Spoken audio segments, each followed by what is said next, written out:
Whangaroa Community Board meeting for Thursday the 19th of July. I will ask Member Hindle, would you like to open us with a karakia form? Right. Me noi tātou. Whakataka te au ki uru. Whakataka te kau ki tōna. Kia mākina ki ota. Kia mātaratara ki hai. Tai. E hiaki te atakura. Te huka, te tio, te haupu, tihei moriura.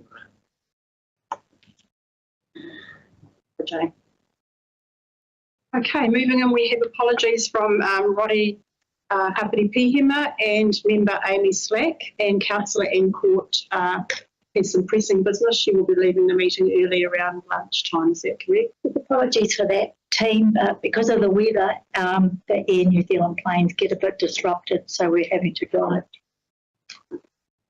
Okay, I will move those apologies. Do I have a seconder? Thank you, Tara. All those in support? Against? Carried. Just like to go around the room, since there's a number of you here today, and introduce ourselves so you know who you're dealing with. And we've got a number of staff and elected members, so I'll start off over here. Ko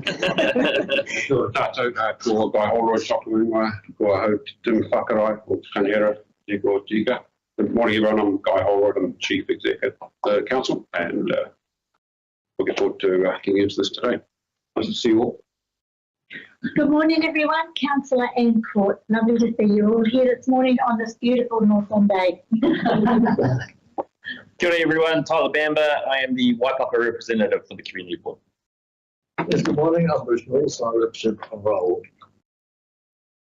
Good morning, Lane Air. I represent Kerikeri Ward. Kia ora everybody, Belinda Ward. I represent the Paihi Waitangi subdivision and your chair for the day. Morena, I'm Larissa and I'm the Democracy Advisor. Tēnā tātou katoa, ko Jane Hindle toku ingoa, the Poraraka ahau. So I represent Russell and Opua, a few other locations like Rapatu and Tauai and around. So thank you. Kia ora, I'm Catherine. I'm the Funding Advisor for Whanau District Council. We have a whole bunch of staff with us today. Ruben, you're there somewhere, aren't you? Yeah. We have an item later in the report to introduce the rest of the team, but Ruben Garcia is the operations.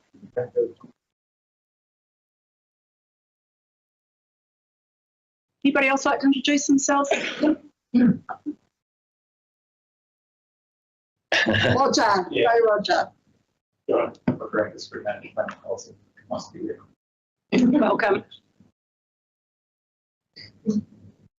Okay, with that we will move on. I just want to acknowledge today is the, for those of us older ones and mature ones in the room, it's the 40th anniversary of the Rainbow Warrior today, and this area played a huge part in that event. I know I was within 2 kilometres of the camper van in Paihia with Dominique Prieur and Elaine Mafar, 2 names that will stick with me forever, and the part that they played in the boat coming into up into our waters before they moved on down to Wellington with their big plan. So I just wanted to acknowledge it. It was quite an event that changed New Zealand. And for those of you that haven't ever been up to Matori Bay, to the northern end, and walked up that hill to the memorial, I challenge you to do that this year. Put it on your bucket list to walk up to that memorial. It's a very spiritual place, and just reflect on that incident 40 years ago. And I guess putting it into perspective, Tyler Bamba wasn't born. I think you come to Thanks, Belinda. Tyler's having his 40th on the 26th. So yeah, he was born the month the Rainbow Warrior went down. So that's a terrible name. You'll remember that now for life. Yeah. Okay. So moving on, I just have a couple of little presentations here to make. One is to Kim Cannon, amazing Community Board Coordinator, who we had lost as our person, but she'll always be there. And we know that she's going to be reading with us. And she's an amazing asset to this council, and Never seen growing bucket. You're really uncomfortable and embarrassed right now. And we have another official on our board body up in Whangaroa, who has commissioned a strong because we do think we should go, and this is on behalf of all of us, the team. We think that we should set aside our recognition and I agree. So,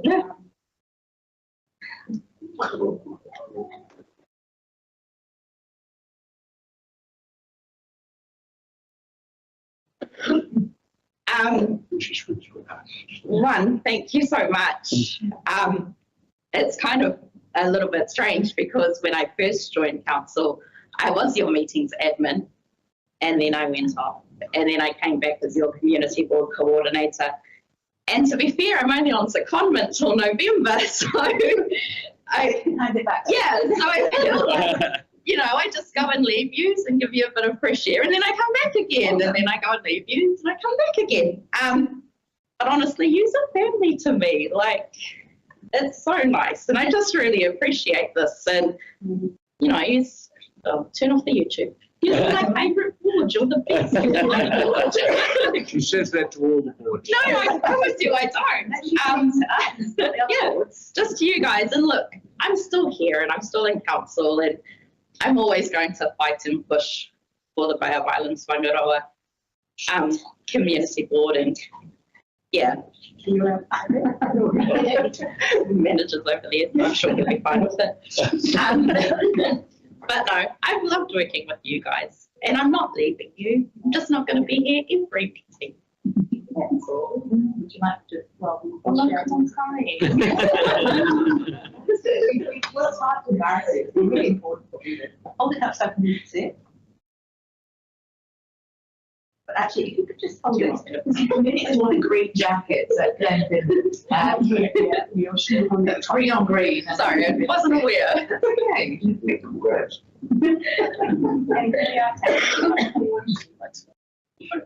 Ronnie, something you'd like to say. He just had dental surgery, a couple of teeth pulled out without anaesthetic, and he's got a mouthful of sutures, and darling wise, he's pulled over. He did. Don't say all I'm sure with no anaesthetic.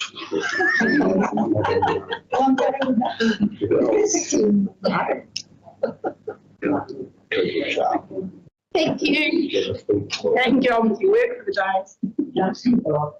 Okay. So, I have another taonga here to present to member Lane Ear. Oh, I'm going to get up again. Yes, you do. Roddy,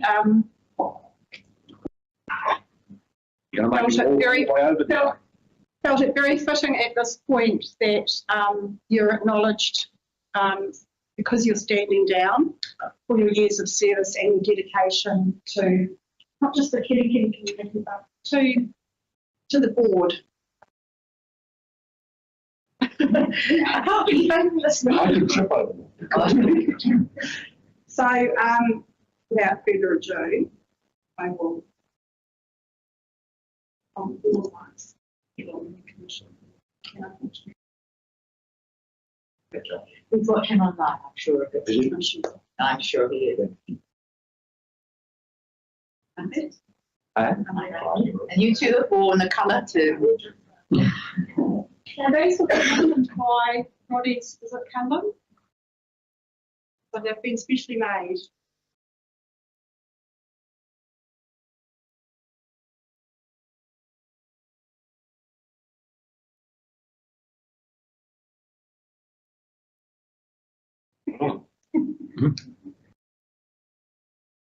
Absolutely. I shall treat it that. Thank you. Thank you all. Just trying to get a photo shot. I've got the wrong colours on. Yeah, no, it's matching water. Oh. Yeah. So you want to get Don't need me. okay, you can get the photograph out of the they will look after that one.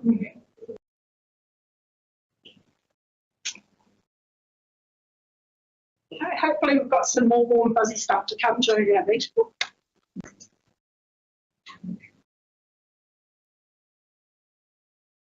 And thank you all. I deeply appreciate it. And I absolutely enjoyed my 9 years as out on the community board. I've learned a lot. I never asked anybody what the community board did before I stood, which I realise now was absolute arrogance on my part. Because there was a lot to learn and understand. Thank you very much indeed.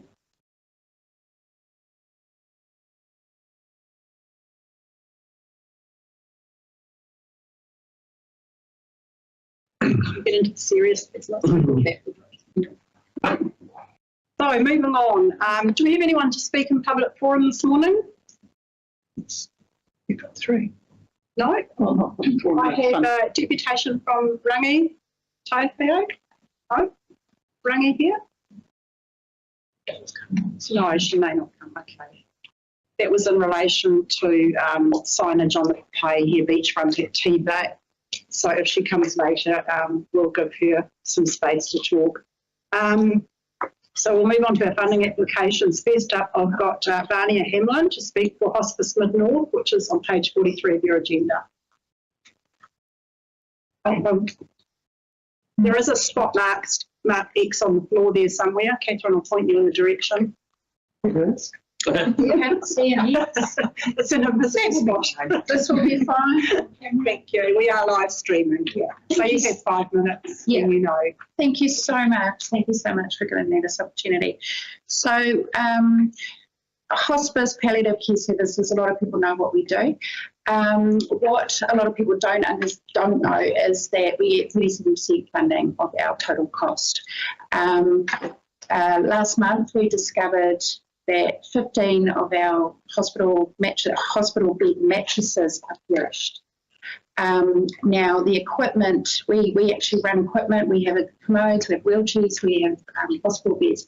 Hospital beds are the most vital piece of equipment that we have. None of that's funded. So thankfully to the community, we've been able to build up a shed where we've got this equipment that we can build out. Other hospices, they get the funding for this equipment. We don't. That's a bigger story and we're lobbying for that. Now that we're 15 mattresses down, that means we've got 15 hospital beds that are not able to be used. A hospital bed, the purpose of a hospital bed is you can lift, you can lower. So lift for safe cares for the person, for the team that's turning the patient. They need to be able to turn them, to wash them, etc. like that.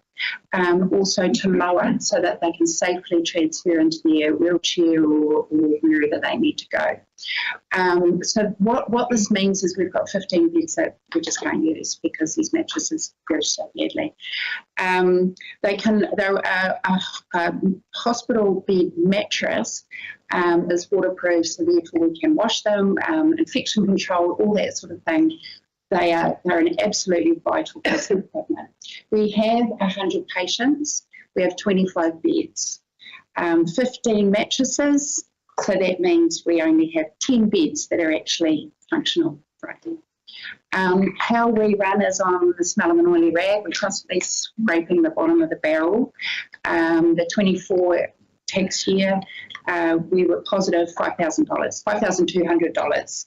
The year before, we were negative $13,000. So we are literally, we do the best we can with what we're given. This community has been amazing. This community tops up the other 63% of funding that we need. But sometimes that doesn't even cover either, hence this grant application. So very, very hopeful that we can get this one across the line so that we can get those beds back in service, which are really vital. The other thing I want to add is we've got our hospital, our hospice clinical staff, but we don't do the whole service. We've also got Northern Home Care, we've got Geneva, we've got these other providers that come in and support hospice. They, as per their rules, they will not service and help our patients without a hospital bed. and that's safety. That's so that they don't hurt their back and then they're on ACC, etc. So if one piece of equipment was vital, it's the bed. Without the mattress, we can't use the bed. So I hope that makes it clear to you how important this is. Yeah, thank you. Thanks, Barney. Any questions? I take it you didn't stuff any funds in the mattress. I wish. Or under the mattress. That would be nice. That would be a really nice little boon for us. Yeah, no, unfortunately. The other thing is that we rely on bequests, but you can't budget for bequests because you don't know who's going to donate, and donations. So we do have investments. We have bequests that where people have bequested some funds to us and we've invested those. That keeps our nose above water, that return on investment. If we didn't have that lovely little nest egg, we wouldn't be able to, we would have to start laying off staff and start having patient wait lists, which is what's happening elsewhere. So, yeah, I can't think of anything worse than a wait list, but that is happening. That's how dire the situation is. Yeah. Are there any questions? So just checking, so I downloaded your full set of accounts and had a look. So you've got an asset class of medical equipment. Yes. So what you're asking for is for a grant to contribute to a new asset. Yes. Which is part of your medical equipment. Yes. So the medical equipment, we're not paid for that by order. We've never been paid for that. Yes, that's correct. So we now currently have 25 beds and 10 mattresses. So we have 10 functioning beds.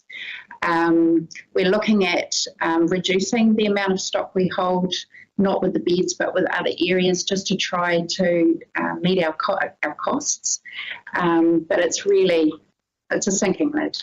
It's really difficult. Yeah. I assume demand is increasing. That's the other thing. When I started, I only started less than 2 years ago. We were averaging 80 patients. We're now averaging 100 in 2 years. And the trajectory is like this. It is absolutely phenomenal. I think in like 10, 15 years, we'll be looking at 300 if we don't have to wait list. So it's because we've got an ageing population and also that ageing population, me being one of them, we're living longer and we're living with more complex conditions. And what? You just asked me if I was booked in. I got no objectionable for that. So that is a huge issue. So all of the CEs are lobbying to government to say, look, we've got this tsunami coming. What do we do? But at the moment, our nose is just above water at 100, 105, we're starting to really, really hurt. Yeah, so we just don't have the funds. So, Dania, I guess my question for you is previous community boards have actually purchased beds for hospice, so that you're aware of that. Yes. And so bearing in mind we've had this growth toward increase of demand, Yes. What plans have you had in place for ongoing maintenance for replacing those mattresses? The beds are really expensive. Yes, so the beds are good. The beds we're good. We're good with the 25 beds we've got. The fact that because mattresses flex and you have different bodies and different weights and whatever, so they and because they're spongy, as you know, foam can break down over time. And these 15 mattresses, they've broken down in different areas and that creates pressure sores and all sorts of things. So we need to lift that. As far as the equipment plan, we are literally scrabbling for every single dollar all of the time. Yeah, this was a complete shock to us. The mattresses are fully encased and our equipment coordinator opened them up and realised, and that's when we clicked, because of the clinical team was saying to the equipment team, please find out what's going on. So yeah, so this was a bit of a left field curveball that we weren't expecting. Thank you. Any further questions? Okay. Thank you. Thank you. You know how we roll. We'll make our decision a little bit later in the meeting. You're welcome to stay. Thank you. I'll get on with your day. Lovely. Thank you so much. And thanks everybody for your time. Yeah, lovely. You're welcome. So next up we have Melanie Chandler-Winters. Hi Melanie. This is the Bay of Islands Charitable Trust application on page 55. Good morning, everyone. Yes, I'm Melanie. I'm actually representing the Bay of Islands Creative Charitable Trust, which of course looks after the Te Tai Tokerau Arts Trail, Coast Arts Trail. And it's really here to seek funding to really for 2025 October over Labour weekend. We did very well in 2023. Unfortunately, we didn't get the funding we needed for 24. So I'm here. I'm also the creative advisor for Creative Northland, and I have stepped in to help Coast to get this funding to make sure that we're actually protecting and looking after our arts trails. The arts trails always has been centred, really the home of the trail has really been in around Kitty and Paihia and Russell, and we extended it out in 2023, and we're now looking at for the whole far north. So it really goes right from obviously the Bay of Islands through to Kawakawa, up to Kaikoui, up to Rawene, Kohuko, Wanganui, Whangaroa, and we're also touching into Kaitaia.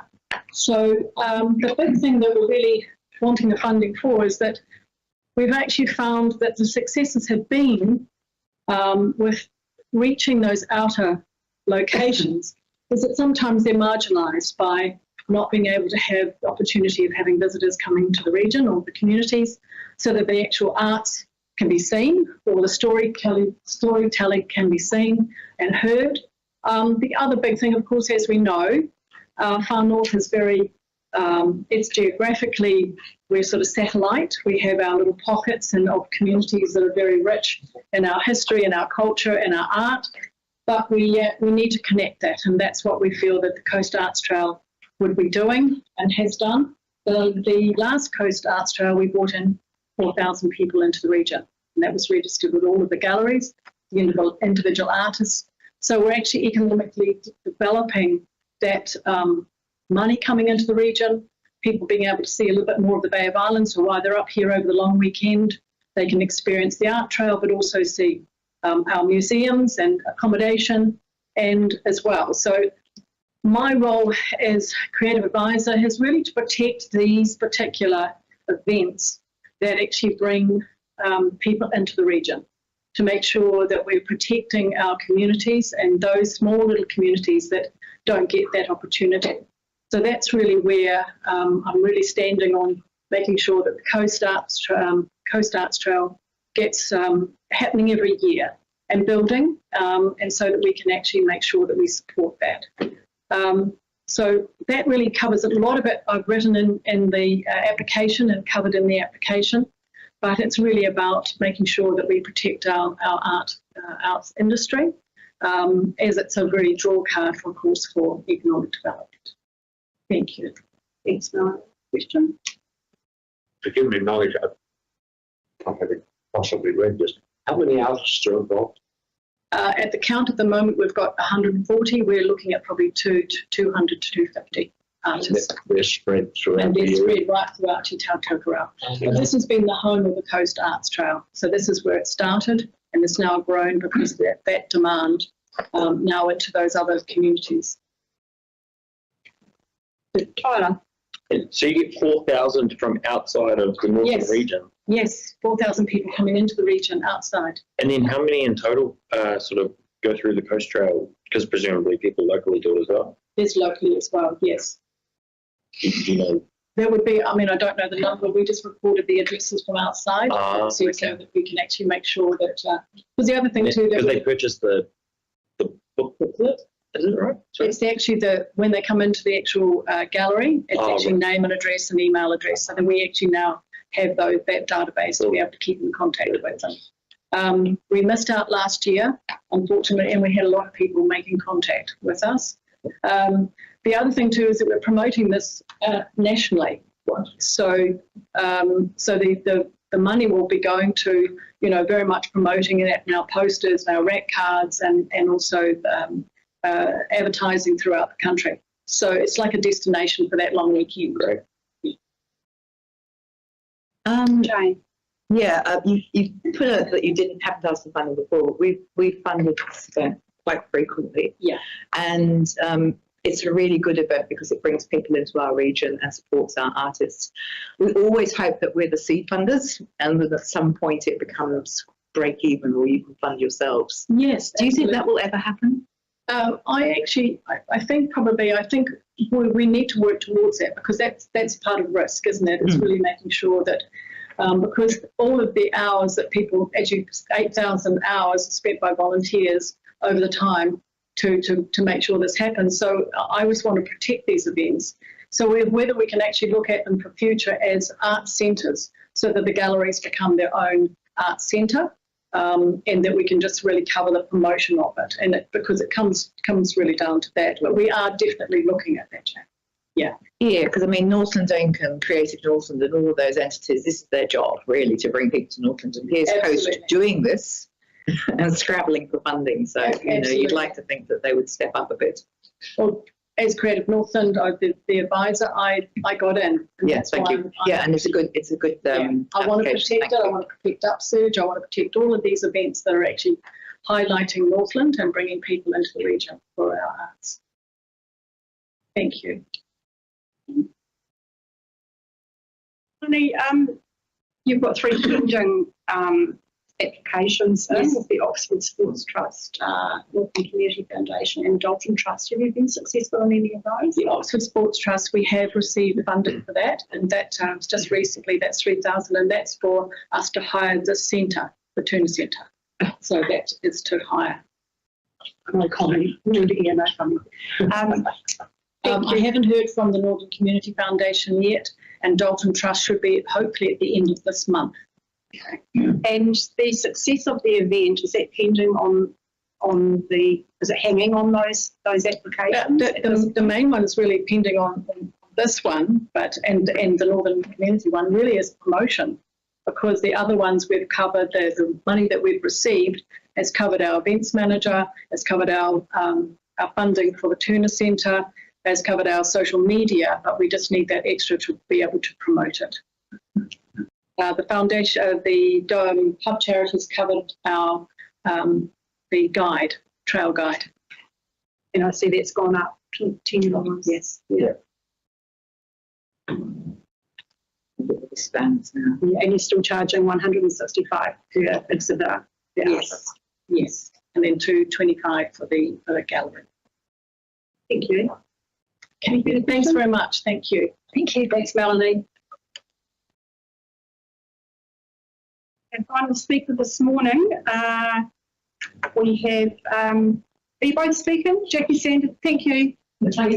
We pulled straws, sheep. Enjoy the short straw, Leslie. Leslie Lucas, come forward. So this is in relation to the funding application on page 67 of your agenda. The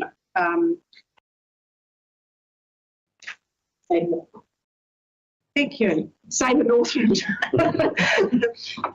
But all fairness, it's only run once, so I'm going to get that into my head. Okay, you know the drill, Leslie. You've got 5 minutes. Thank you. Thank you. Thank you very much for hearing us today. So I'm Leslie, Jackie, and we are the team who are delivering Sabre Northland. So we thought we'd do a little bit of an elevator pitch first for those that don't know what Sabre Northland is. So we're a month-long region-wide food and beverage event. And region-wide means Kaipara, the Bay of Islands, Whangaroa and the Far North. And there's 2 strands to the programme. The first part of the programme is special events and a competition element of a Sabre Northland Challenge. So there's 2 strands to that. We compare our format to other regional festivals such as Visa, Wellington on a Plate and Hawke's Bay Fork. And there's a couple of really important differences. One, our event or competition must showcase Northland food, beverage and produce so that we're championing them here and making us as Northland a culinary destination. Our event spans massive geographical area. We know how big Northland is. And compared to other regions like Hawke's Bay, their events are focused on Napier, Hastings, Havelock North. It's like us saying Sabre Northland is the Bay of Islands, and it's not. It's right from Manglefly all the way up and down to the bottom. It's industry-led with full impact and support from hospitality and producers. It's a collective mission to get Northland on the map. We're not on the map for food and beverage. When people say they want to go and do wine, they go to Marlborough, they don't come to Northland. So it's a way of us getting people to come left when they come from Auckland and not go right. We shout about our food, beverage, produce, weave in the food stories as a cultural element as well, heritage and environment that makes us special up here. So in year one, which was last year, our inaugural event, we were seed funded by Northland Inc. via the Regional Events Fund. This year, the Regional Events Fund is no longer. We were confident, or we thought we would get money from the Events Promotional Fund, but unfortunately that hasn't come through. We were successful in the Tito Tokoro Impact Fund, so we've had funding from them, and also our sponsors from last year are back on board. We've submitted applications to Hiku Community Board here and Kaikoui. Yeah. We presented on Tuesday to Hiku and we were successful with that application. So they are supporting us for Kaitaia, Montanui and their area. So just a bit of context, last year, Bay of Islands, Kerikeri, we delivered 66 events, and that's the most of any region for Northland, and had entries into our Sabre Northland Challenge as well as events. As we say, they championed the local producers, the local growers. They were innovative. We had some really outstanding events that were very, very different. And we're encouraging people that it's not what you normally do, it's what you do within the month of October. So it's the 1st to 31st of October. Come and do something special to bring its locals to eat local, as well as visitors to the region. The Bay of Islands programme, it encouraged locals to get out and eat. We saw that. And in 2025, this year, we're even more ahead of the game, understanding what works, building on from last year, looking at our feedback from last year, what didn't work, and making sure we've got a more condensed programme. So in summary, we've got a significant opportunity to build on the solid foundations that we made last year. We can't lose momentum. It's an event that we want every single year. As we say, we're backed by Northland Inc. They want it to move forward as well. So the industry does. So it's just a way of us moving forward. Obviously, this year we've hit a tough time where potential sponsors are really got their purse strings tight and are not taking on new initiatives because they're signed into 3 or 5 year deals. So at this point, are not taking on any new properties. So our proposal today, which we're presenting to you, is to maximise visibility for the district. So last year it was very social media and website led. This year we want visibility in each region. So that's marketing collateral at hubs in Kerikeri, Paihia, Russell, Kawakawa. And Kawakawa actually took the award for the best event last year. So that was the experience on the train on the Vintage Railway. So they got an accolade for that. It was absolutely mind-blowing. So it includes flags, posters, signage, footpath signs, and we're looking at using the information centres to have those as the specific hubs. Flags, footpath signs, we'll make them generic so that once we've got them, we won't have to redo them every year. So we won't physically put dates on, we'll just put Sabre Northland. So what we want to do is ensure the Bay of Islands and the surrounds is promoted region-wide, nationally, via another printed programme. We didn't have a printed programme last year, so we're looking to put the core events and Sabre Northland in a printed booklet, which will go down as far from Auckland. We'll put them into the restaurants and also into key sites so that as people travel, they can pick up a booklet. We're going to do it by region this year, so if people want to come to Bay of Islands, we want to Whangaroa, Far North, you'll be able to see everything you can do in that region. So if we do secure extra budget, we'll also have an electronic version on the website, but that depends on how we can get funding.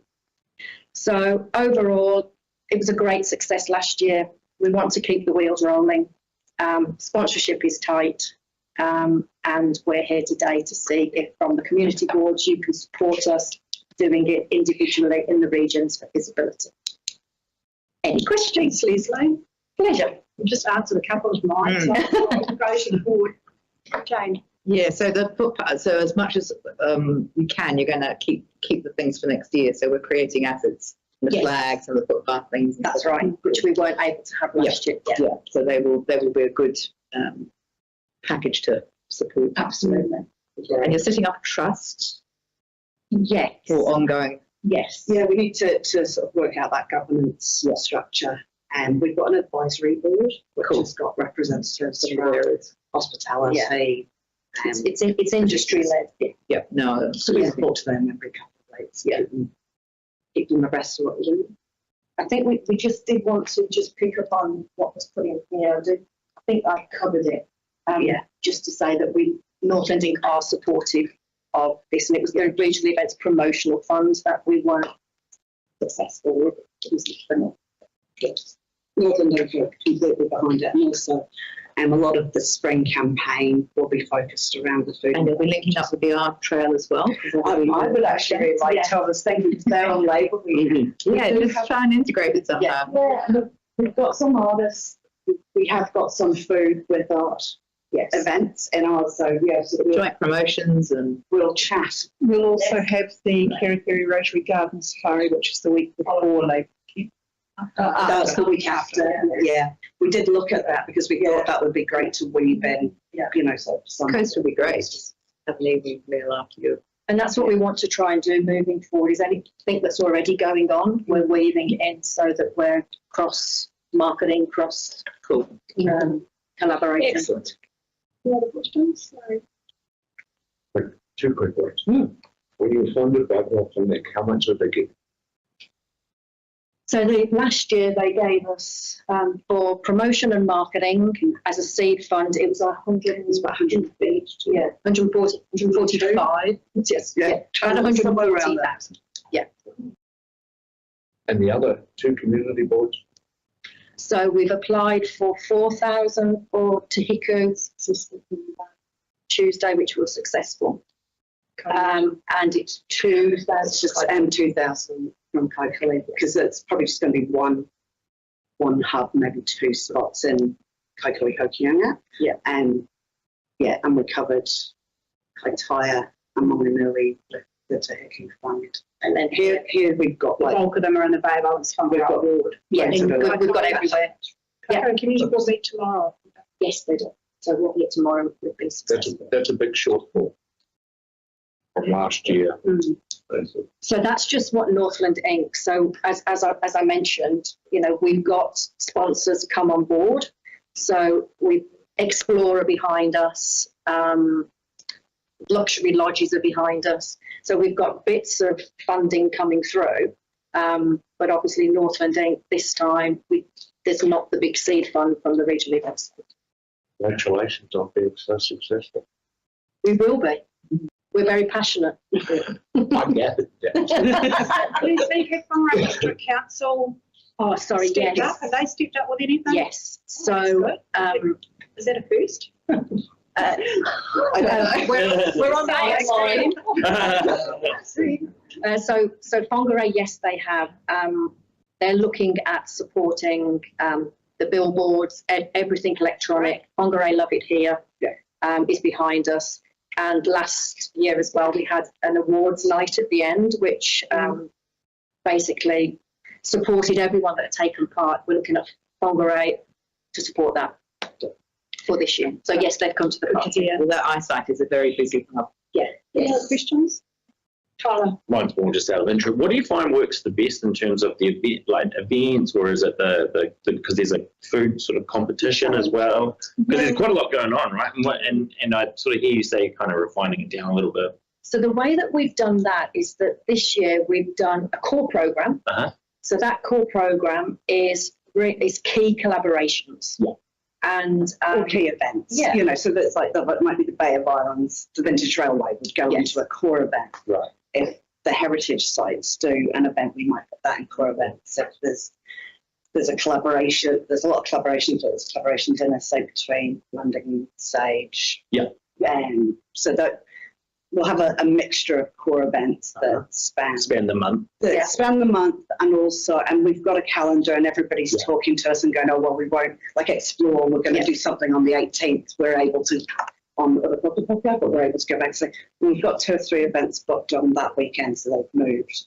So we're just trying to coordinate it, so we can just make sure we've got things happening. And then with the Save a Northland Challenge, which is the competition, so the difference there is that that's really to get all venues engaged. So it can be a cafe. Like the Wellington on a plate type Yes, stuff. exactly. It can be a cafe, it can be a food truck, it can be, so it opens it out, because a lot of places say, well, I can't do an event, so I can't be part of it. That's not true. That's what we're trying to push that we can. So we've, Kaimata, they did events and they've done Long lunch, for example. Yeah, exactly. They did 4 long lunches last year. Yeah. But there was a food truck last year that won a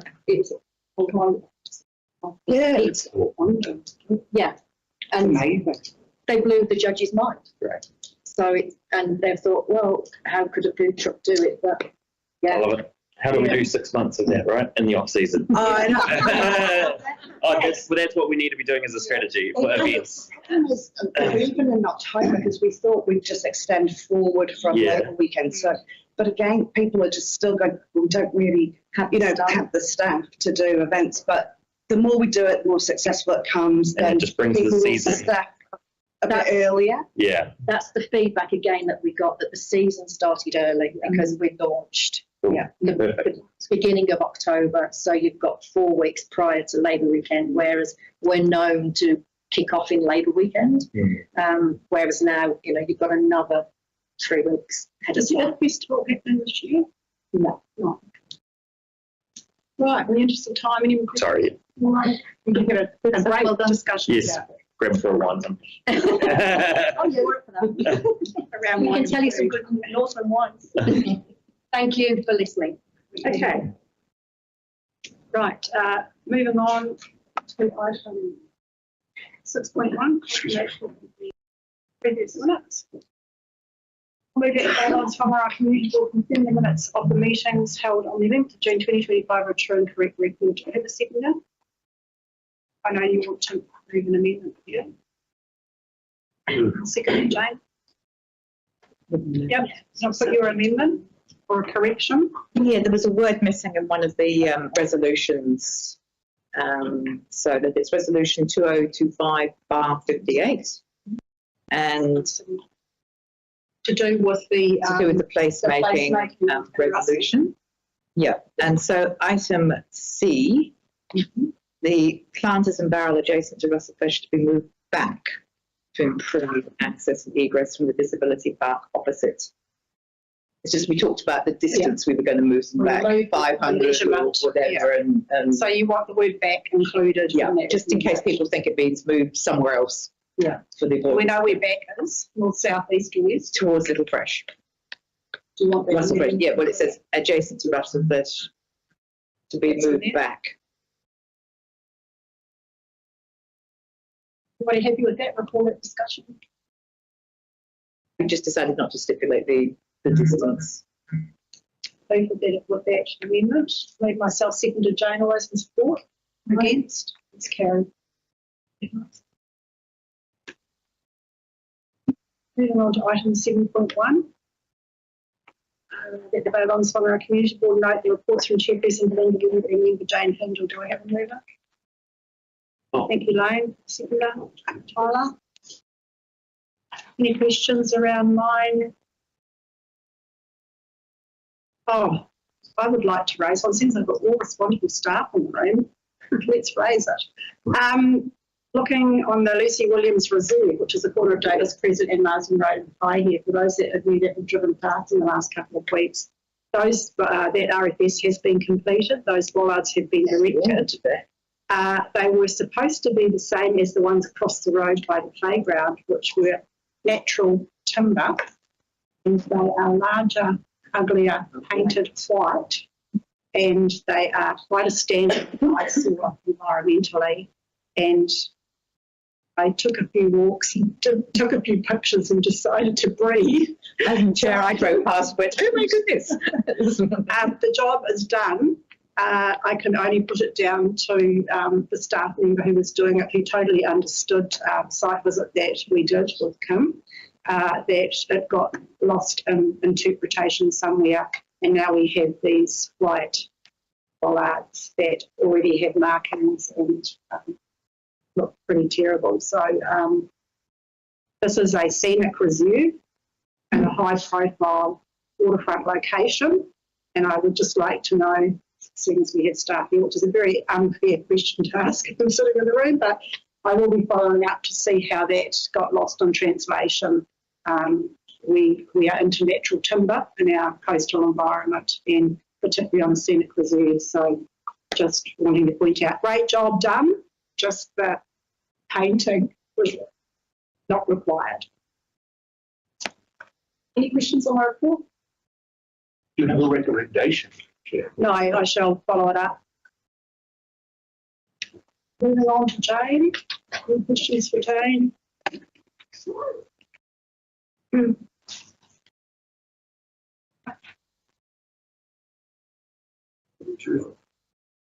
Where are we getting to with the Russell toilets? Kim has been messaging me, and there is a plan, and the city care contractor has told me he's seen the plan, so that's nice to know that it's there. And she is following up. Apparently we're waiting on the council to confirm to go ahead. She's now getting mixed messages, so she's in constant touch with me. We are hoping to find out today when something will happen. Sorry, who's in touch with Kim Hammond, which is now in community businesses, but there's Gloria apparently is meant to be approving it, and Kim's getting mixed messages. I'm trying to write my article for Russell Lights, and would like to have the latest and greatest information and it be accurate. Thanks, Jane. The other urgent issue, I guess, is the downpipes. The downpipes have been fixed. I'm very grateful, and not only that, they were done really well and very promptly, and it was a really good job. So I'd like to thank the plumbers and the people who did the work. They did it in 2 days, and it's made a big difference. The water is now going into the stormwater. So that was the runoff from the stormwater from the Russell Town Hall that was actually affecting the erosion on the cannon on the waterfront. The cannon was close to falling into the tide. It was really this close. May I ask, have you had any confirmation on the emergency works funding? No. Tony Proctor or anybody? No. I will follow that up. And the other person involved in the project is overseas on holiday at the moment. Yeah, the questions on there, Jane? Questions? Okay. Moved Lane, second of Tyler, all those against, that's carried. But we're now into our funding applications, item 7.2. I'll take these individually, starting with A. We have a recommendation there that Whangaroa Community Board's approved the sum of $2,743 plus GST possibly be paid from the board's community grant account to Bay of Islands Music Festival Trust for cost towards the 2025 Bay of Islands Jazz and Blues Festival. I'll move. Do I have a second there? Thank you, May. Don't have any discussion around this. This is pretty well an annual ongoing request. I didn't ask them to come and speak. We know Shirley May has stepped down, but this is a discounted rate from Clark's Coach Lines as local support for the the Jazz and Blues Festival. And this is really to help with the car parking and sober driving. Any discussion? It's a function, an activity that works, and we keep supporting it. And I suspect we will again. Move myself, second in Lane, local support. Against. Madam Chair, can you report that I abstain from funding application?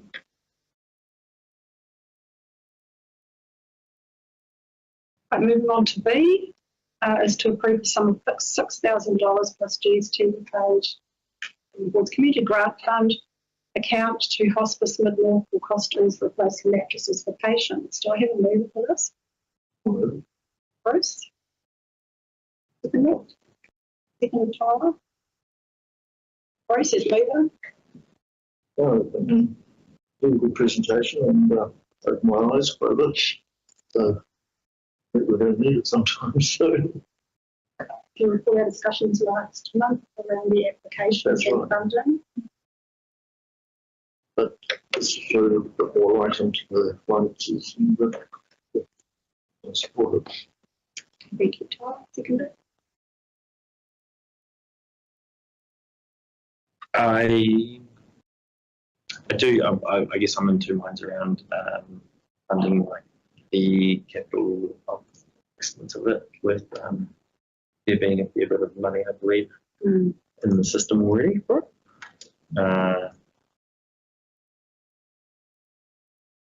Madam Chair, they do have $124,000 worth of depreciation, which they are carrying, which in my mind should be used to replace items of equipment as they fall due to be repaired.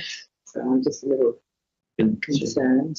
Yeah, I'm quite disappointed with the very expensive beds that, as I say, the board's purchased a bed that I know of, maybe more in the past, that they haven't actually had a plan in place to replace the mattresses, which is the cheaper component of the bed. So yeah, and there's depreciation in the book, so you'd think they'd be using that to. In all due respect, maybe the depreciation process is as warped as our own. I was highly critical of their application last month.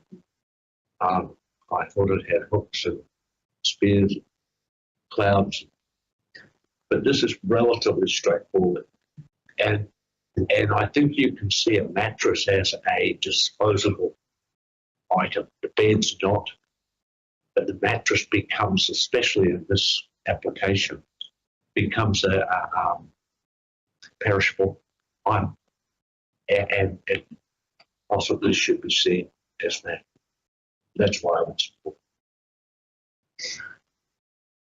any further discussion? I'm going to put to the vote. Vote for a second time for $6,000. Raise your hands if you're in support. 3. Against? I abstain. Okay. Jane's abstaining. And I'm against.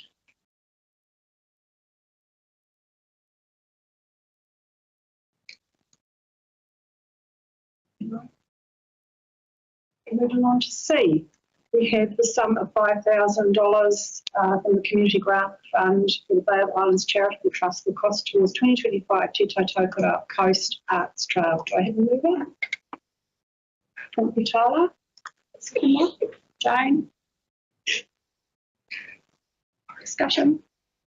I'm in support of this. I think if it can bring 4,000 people into the restaurant out of the region during October, what a great result that would be. And that gets people spending money, visiting places that probably aren't getting visited a hell of a lot during the year. Yeah. Possibly even stopping at a local tavern. Possibly even stopping. So cynical. But yes, no, look, I'm in support of it. I think for me, we have a community that we have a huge arts community in this district, and arts is always the first thing to suffer. In a time of recession, they're the ones that, get taken out with, people can't afford to buy art and people don't go in. And this is well organised. It's got a proven track record. They're doing all the things well, and I think it really does help a section of the community that doesn't get a lot of love, and I think this is a good thing for the community board to support. Can you do the discussion? Okay, I'll put it to the vote. Those in support? Against? It's carried. And our final application there is $10,000 from the Community Grant Fund account to Jackman Entertainment on behalf of Sabre Northland, cost towards promoting Sabre Northland in the Bay of Islands Whangaroa ward. Tyler? Discussion? Similar, right? I think what they're doing is awesome with Sabre. I think to do a month-long event of this nature is hugely difficult to organise. The amount of time that they must put into doing this would be phenomenal. I can only imagine. And from everything I heard last year, super well received. So if we don't keep them going for a number of years to really get it solidified in the annual calendar and get noticed outside the region, then we're doing a disservice. And I'm serious when I think, I think we need to do a better job of planning an event calendar that runs through the 6 months of off season up here so that we can provide all injections throughout the year for this whole area. So yeah, full support from me. Thank you. Jane, any comment? Yes, I guess the thing we should always remember is that the people that participate, whether they're artists or restaurant venues, we are a region of small businesses and SMEs, and all of these people are family enterprises or employing fairly small, most of them are fairly small owner-operators. There's a few big ones, of course, like the Duke, but they employ a lot of people, and it's about employment, and it's about making sure that there is money coming in on the off-season. By October, most people are pretty starving, so having this in October, I think, is really important for the region. Yes.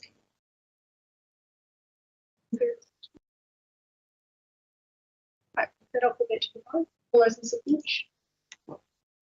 Against? That's carried.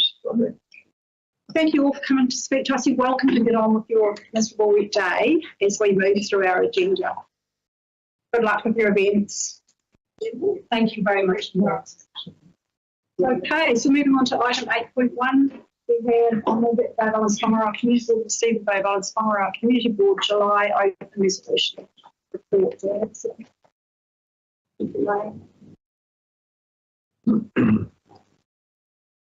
Sorry, if we've got any progress on these, I think there was. This print gets any smaller. I'm going to have to get glasses. See, that's the advantage of having our screen zoom in.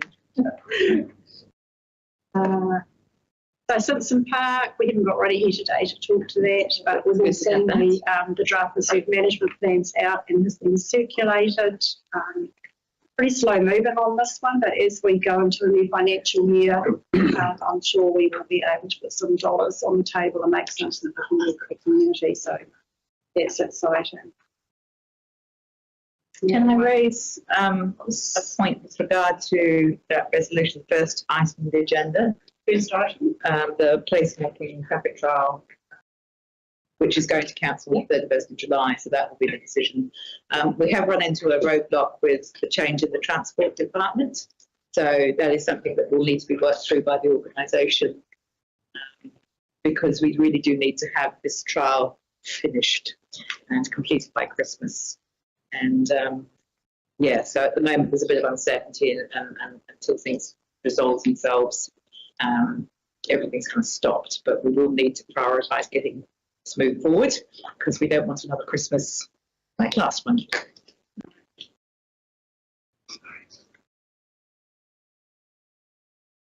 Actually, yes. Yes. Of course. Can you domain? Yes. Yeah. I really would like to record. I don't understand it. I have to second that, actually. I mean, supposedly this was all done, and we've moved on. We've got community groups waiting to do their things, and I'm sitting there month after month saying, no, I suspect it has to be. So this is in relation to just the staff that are present here and CEO. This is in relation to the delegation requested by us, Bay Islands Whangaroa Community Board, to the Kitty domain to get a management committee in place.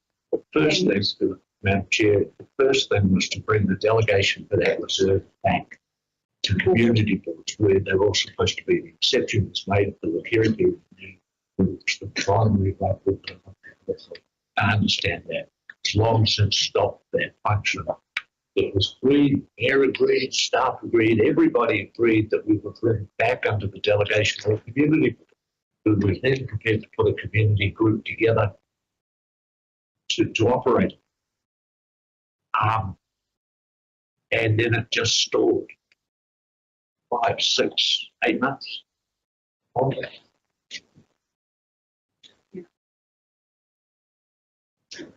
We have our Kitty currently waiting to erect a stage, design and erect a stage.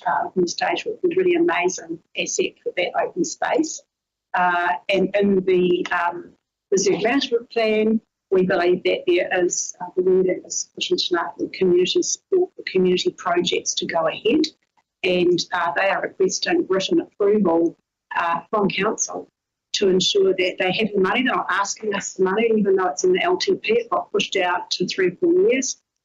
They want to actually start working the design. They've been working with both APU and the other community groups of interest, and are just waiting for some confirmation in writing from council that they can go ahead and do it, and where that asset will sit, who will own it, who will maintain it, what will happen. These things are falling into a too hard basket, and it's actually, when we have these volunteer groups in our community, it's really important that we value them and that we support the work that they do if it is in line with the community's wishes and council's approval. And we're just a bit frustrated as to why the process is made so difficult. We now in the thick of winter, they need to be able to do things going into summer when the weather comes right, so that they can utilise those open spaces. And they have some amazing ideas of things, events and cover half and stuff that they can do on this supposed facility. And we need to get that management committee in place, which we've been pushing for months and months, because it's crucial to the smooth operation of the domain and the activities on there. It is a district-wide asset, but it should be managed at a local level in our view as a board, because everybody comes from the district to the facility. So if that can be somehow solved, I think particularly with our Kitty, not asking us for money and wanting to go ahead with the project and working with our view, these things are, we lose a certain amount of effective engagement when things go on from the months. So I'll just clarifying that. And then you would really like the management committee to be sold for the tyres. It wasn't thought when it started about a year ago. I would just reiterate, Chair said, it is incredibly difficult to get communities together, stand up and take responsibility and do stuff. Fortunately, Kerry, that we've got 2 or 3 groups that actually stand up and function. And this is called the biggest part of the thing for Kerry, and we have to keep telling them, no, there's no decision. Was a proposal made? What's the magnitude of this project? Guy, it was put through. Every other reserve falls under the delegation of the community boards. There was an exception made for the Kerry domain way back when. What I was told was that it was because that it was the primary rugby ground. But how true that wasn't. Surprising no one had told that decision was older than I am. But it was excluded, and you actually see it. It's an exclusion in our delegations. In our delegations, in front of every agenda. Mm. When it was taken back and did the money, I was chair of the committee that did all the playgrounds and everything. Part of that deal, that resource management plan, was that it would come back under the community. And we just assumed that that would go through. The mayor said it was a great idea. I haven't heard anyone tell me it's not a great idea. So I think it's the answer to understand here that it's a separate issue, that it's a district-wide asset. It doesn't fall under our delegation. But we're not asking that to be changed. We're asking for a management committee to be set up on a localism perspective so that the interested parties and the user groups can manage it. It doesn't sound complicated. I'll install it. What is the magnitude of the project? Well, the Kitty Domain Management Plan has pretty well been completed, but there are tweaks going on, and this is a stage That's request for LTP funding. and no, they're not. It is an LTP, but they can't wait. It got pushed out through deliberation, so they can't wait. They don't want to wait as a community. They've got the money, they're fundraising, they've got people wanting to offer expertise into design and construction. They just want written approval that they can do it, where they want to do it, and where that asset will sit, who will maintain it. And without a management committee overseeing and maintaining the facilities there, it's a case of what a council going to request from them. So they don't want to move ahead without something in writing from council, so they know where they stand. And council should have something in writing from the volunteer groups as well. So whether you need a volunteer agreement, you have those, you could enter into one of those. I'm not sure what path you're going to go down. We just want to resolve. Guy, this is purely selfish because you know who gets to be the de facto person of the debate when council staff end up with a decision or something. I get a phone call, oh, what do you think? Should we buy some more trees? Should we plant them? And I didn't volunteer for that. I'll be part of the committee, but yeah. So I'm selfish. We don't have the mandate to approve that to be done there, really. No. Where it sits at the moment, as of last month, was a briefing paper seeking direction on co-management of reserves and parks. So we've made it more complicated for all reserves and parks in there, obviously. Had been completed by staff across the relevant departments. This will be presented to Council's senior leadership team at the next opportunity, and that's been our response for months.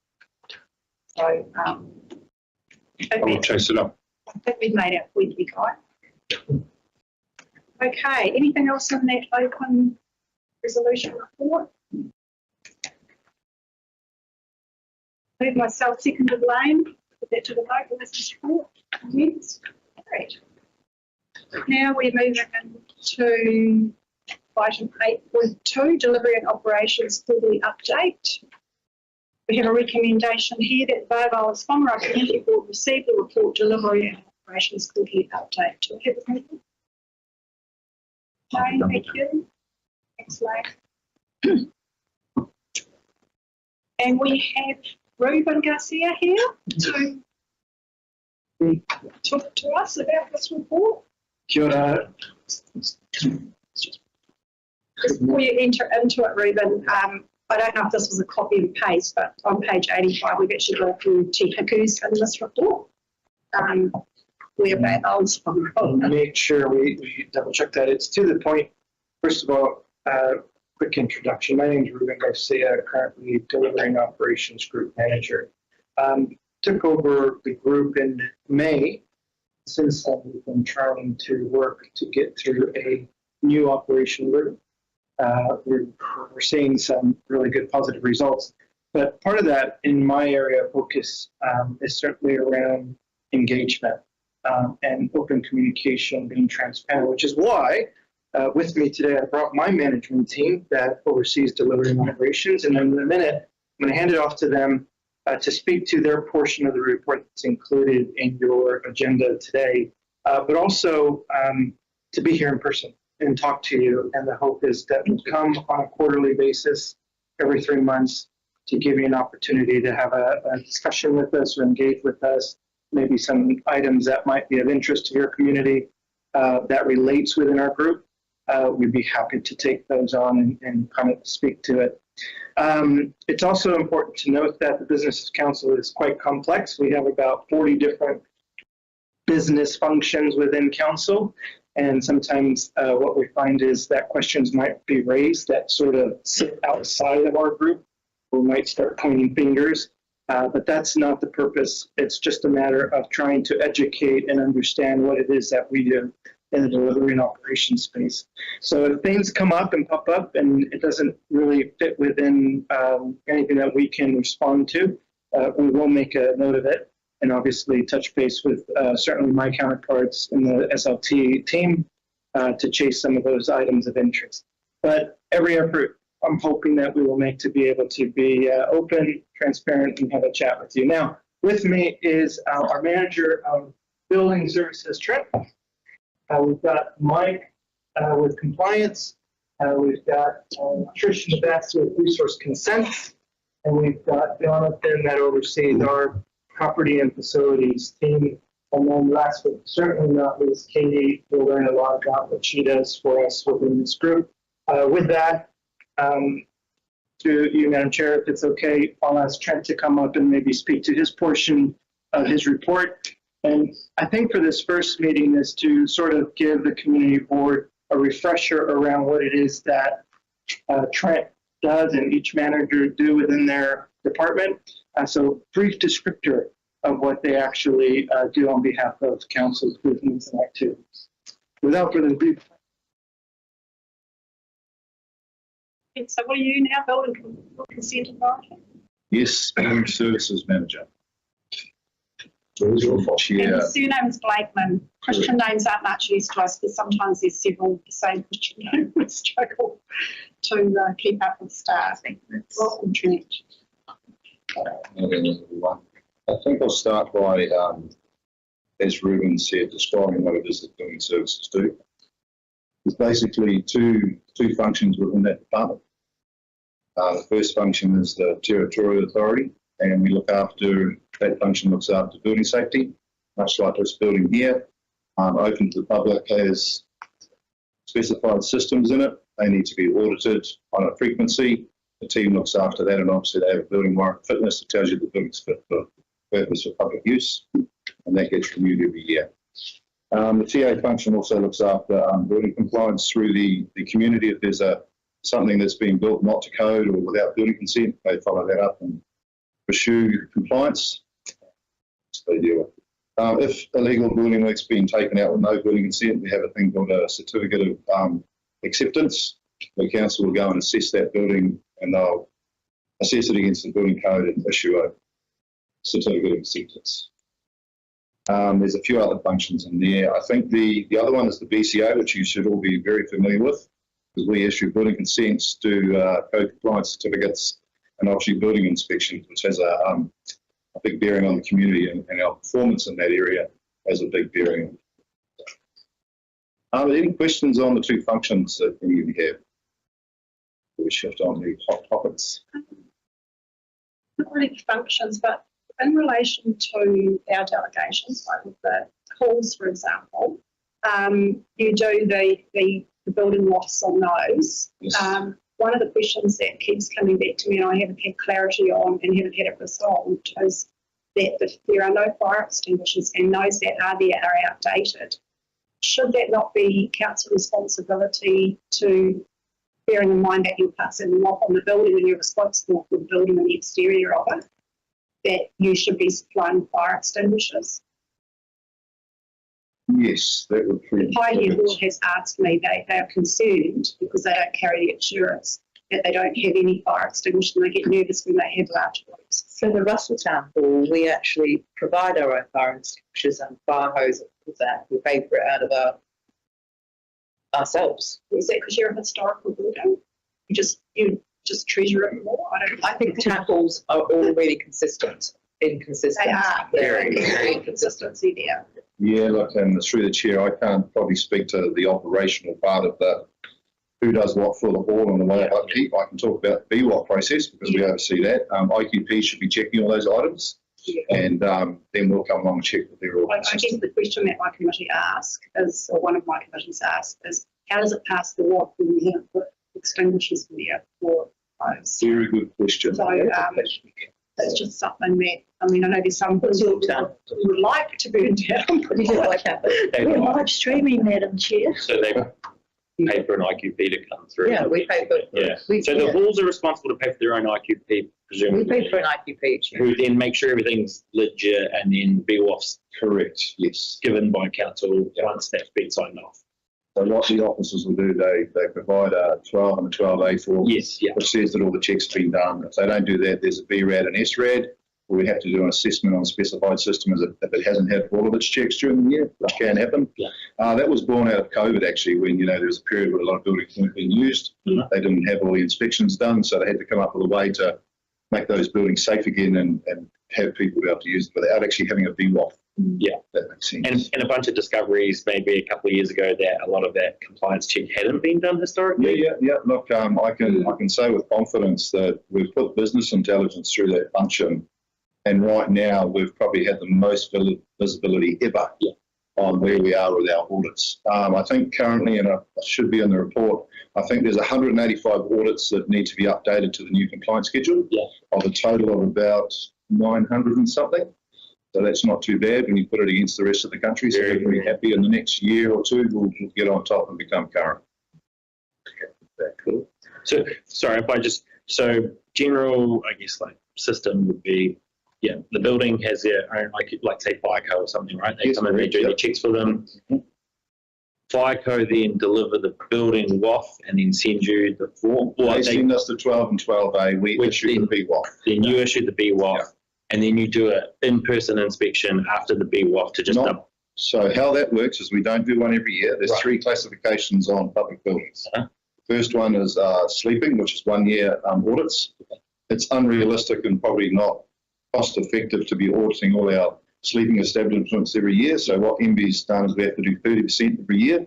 So in fact, what we end up with is a split between a 3-year audit period and a 5-year audit period. So in the space of a 3 and a 5-year period, I think our total program is over 5 years. We do all the buildings in our district. Yeah. That's all the accommodation providers and that's all of that stuff. Yeah. I have a question. Sorry. I'll go after China. And then, but how do we deal with Airbnb? Oh. Is that through region? Let's open a can of worms. Can I, Madam Chair, can I pass on that? Yeah, okay, yeah, sorry. Look, I think the simple answer is any building has to still comply with building code, but it's a bit of a grey area because it's not legislated as such. It's not like a public building someone's batch that they're renting out. It's all good until something happens to someone on that property and then they're owners. Sorry, I knew that would be a killer. You will look into fire extinguishers and hoses. We have some great community facilities in our ward area, and our halls, a number of our halls are actually very well utilised. They're not very financial, and they like to keep reserve funds for maintaining the interior. So they actually just need directives, but their opinion is that council should be providing the external hose or the fire extinguishers. Just some clarity around that. It's not covered in the box. Sure. And I think you guys do an amazing job and it's a really tough gig. And so I want to thank you for this report. I think it's excellent and thank you for being here today. The question I have is around total accessibility. So we know that the building code says buildings should be totally accessible, but in reality they're not. And we've signed up to the regional accessibility strategy. And so I guess I'm really just posing a conversation starter. How do we integrate the two more successfully? And I think about the JBC as a really great example. It meets the building code. But if you have a disability, a physical disability, you can't get in there.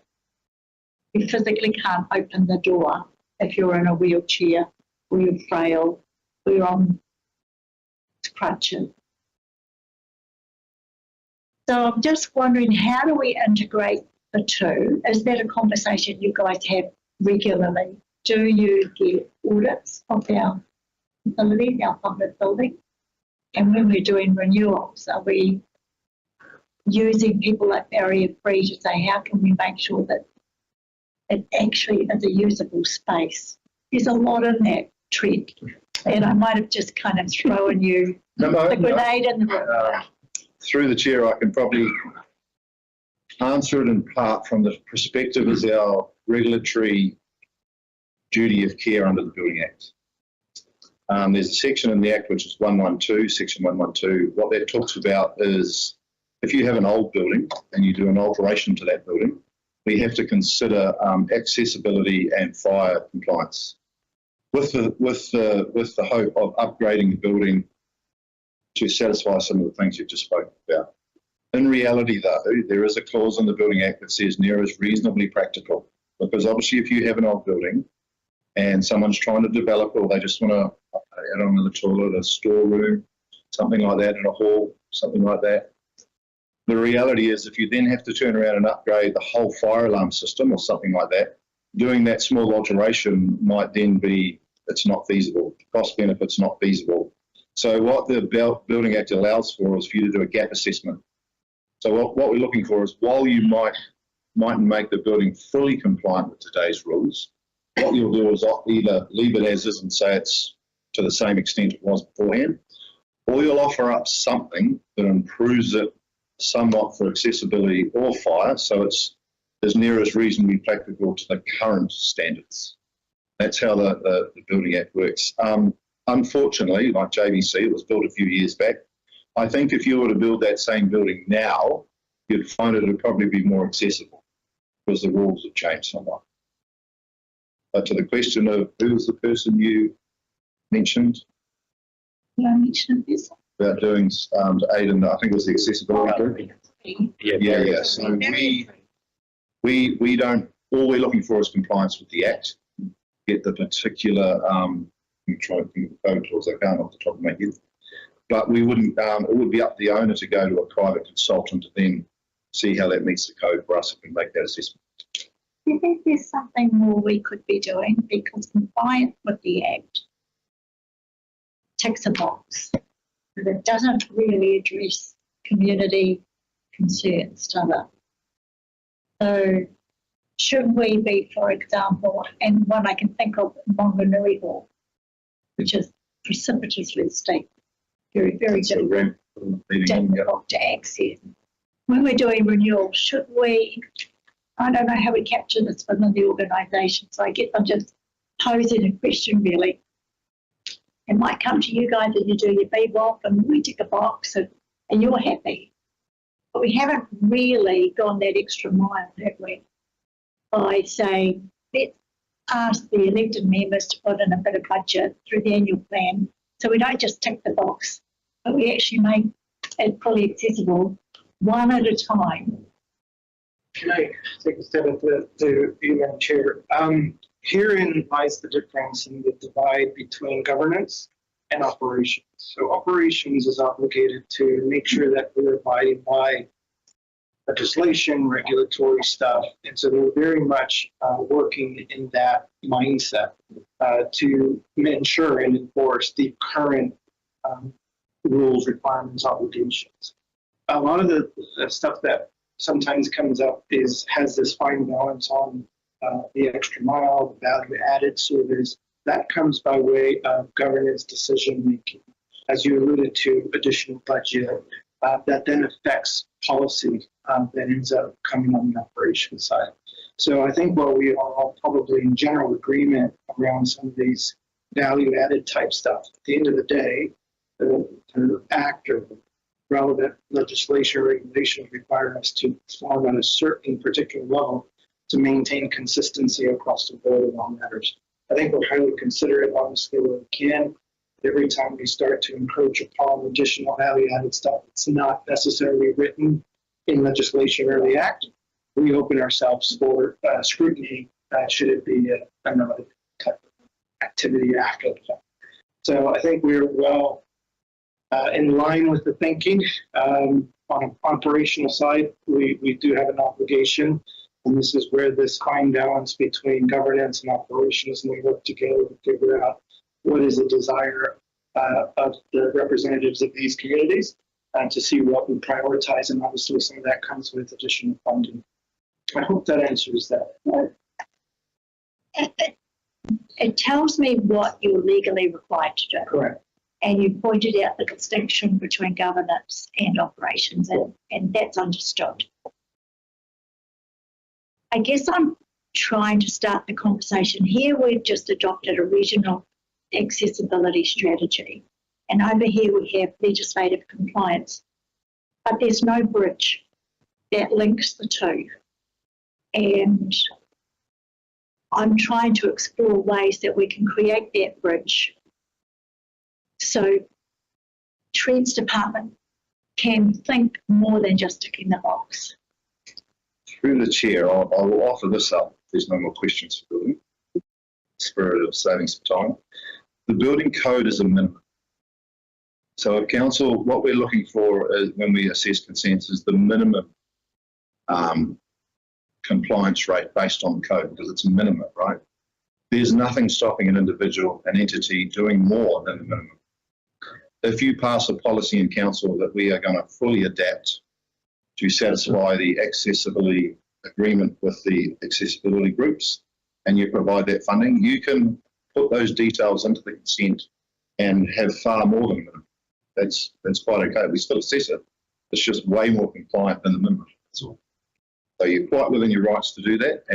But as Ruben has alluded to, that would be a governance decision to provide the budget to then provide more than a minimum level of compliance. You've actually given me a path forward, so it was a valuable conversation. Thank you very much. Thank you, Trent. By the way, I just had one more question. Oh, sorry. I think it was under him. Trent, just in relation, in the report on the bottom page, read the number, 85, it just refers to the number of certificates of acceptance and exemptions. Certificate of public use means what? Is that to apply to use our open spaces, or what is that? No, I can explain that for you. A certificate of public use is to do with a building like this that has specified systems in it. If you get a building consent to alter those specified systems and the building's still open to the public, you apply for a certificate of public use, which is a safety plan basically that tells us, we assess how you're going to allow the public to still use the building safely while it's under construction. Thank you for that. And the change of use, I mean, it's really good having one change of use for 100%.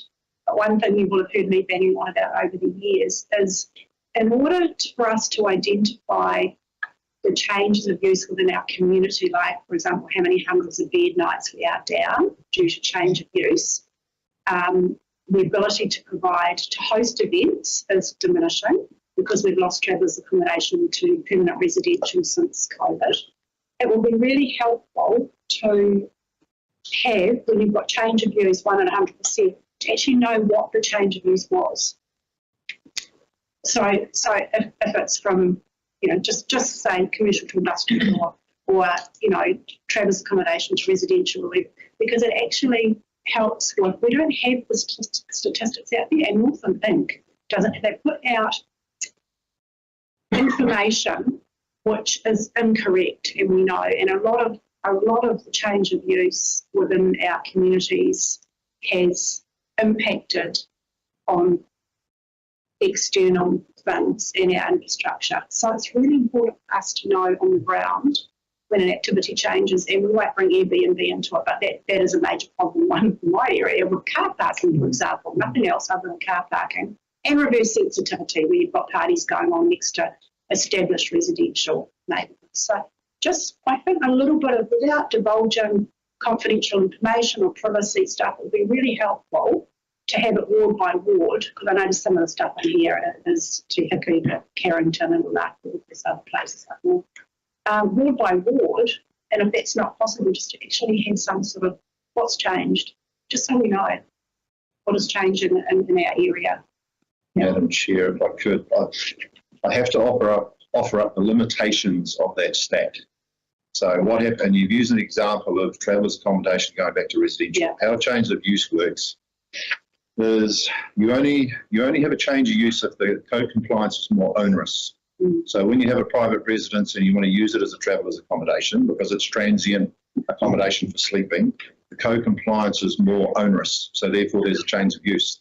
When you come back the other way, because going back to private residence, it's not more onerous because you don't need a fire alarm and you don't need the exits because it's all of that stuff. So therefore there's no change of use required. It would be up to the owner whether they wanted to actually put that on the building file somehow. Without labouring on about this, how does that help us in our forward planning with our infrastructure? Like if you've got a family living, four living in a house, or you've got 20 people as backpackers using a lot more water, putting a lot more pressure on our infrastructure. How do we plan if we don't know what the actual use is? Because we've got all these mixed-use zones at present. It's not going to change. Fantastic question that I will put my mind to, but I certainly don't have an answer today. Yeah. And certainly things like parking are one of the biggest complaints that we get as community board members is the lack of parking. Now, short of knocking down buildings in town, we can't match car spaces up. But what we can do is be mindful when we do change of uses or we approve subdivisions. You know, the impact of putting a subdivision somewhere is that we really need to make sure we sort through the parking. Sure, I'd love to Trish you what's up. There's a hazard. Through the chair, Waikato strategic social plan, you can tier 3 priority and car parking no longer required. Which is not helpful. Which doesn't help at all, does it? So the issue that we have, being a holiday destination, is in summertime when everybody turns that dirty word, we end up with, Airbnb properties and quite often a number of them in one street are all Airbnb. And people arrive, as we know, well, our friends in whānau come from different directions and suddenly you've got 6 or 8 cars where the household had 2.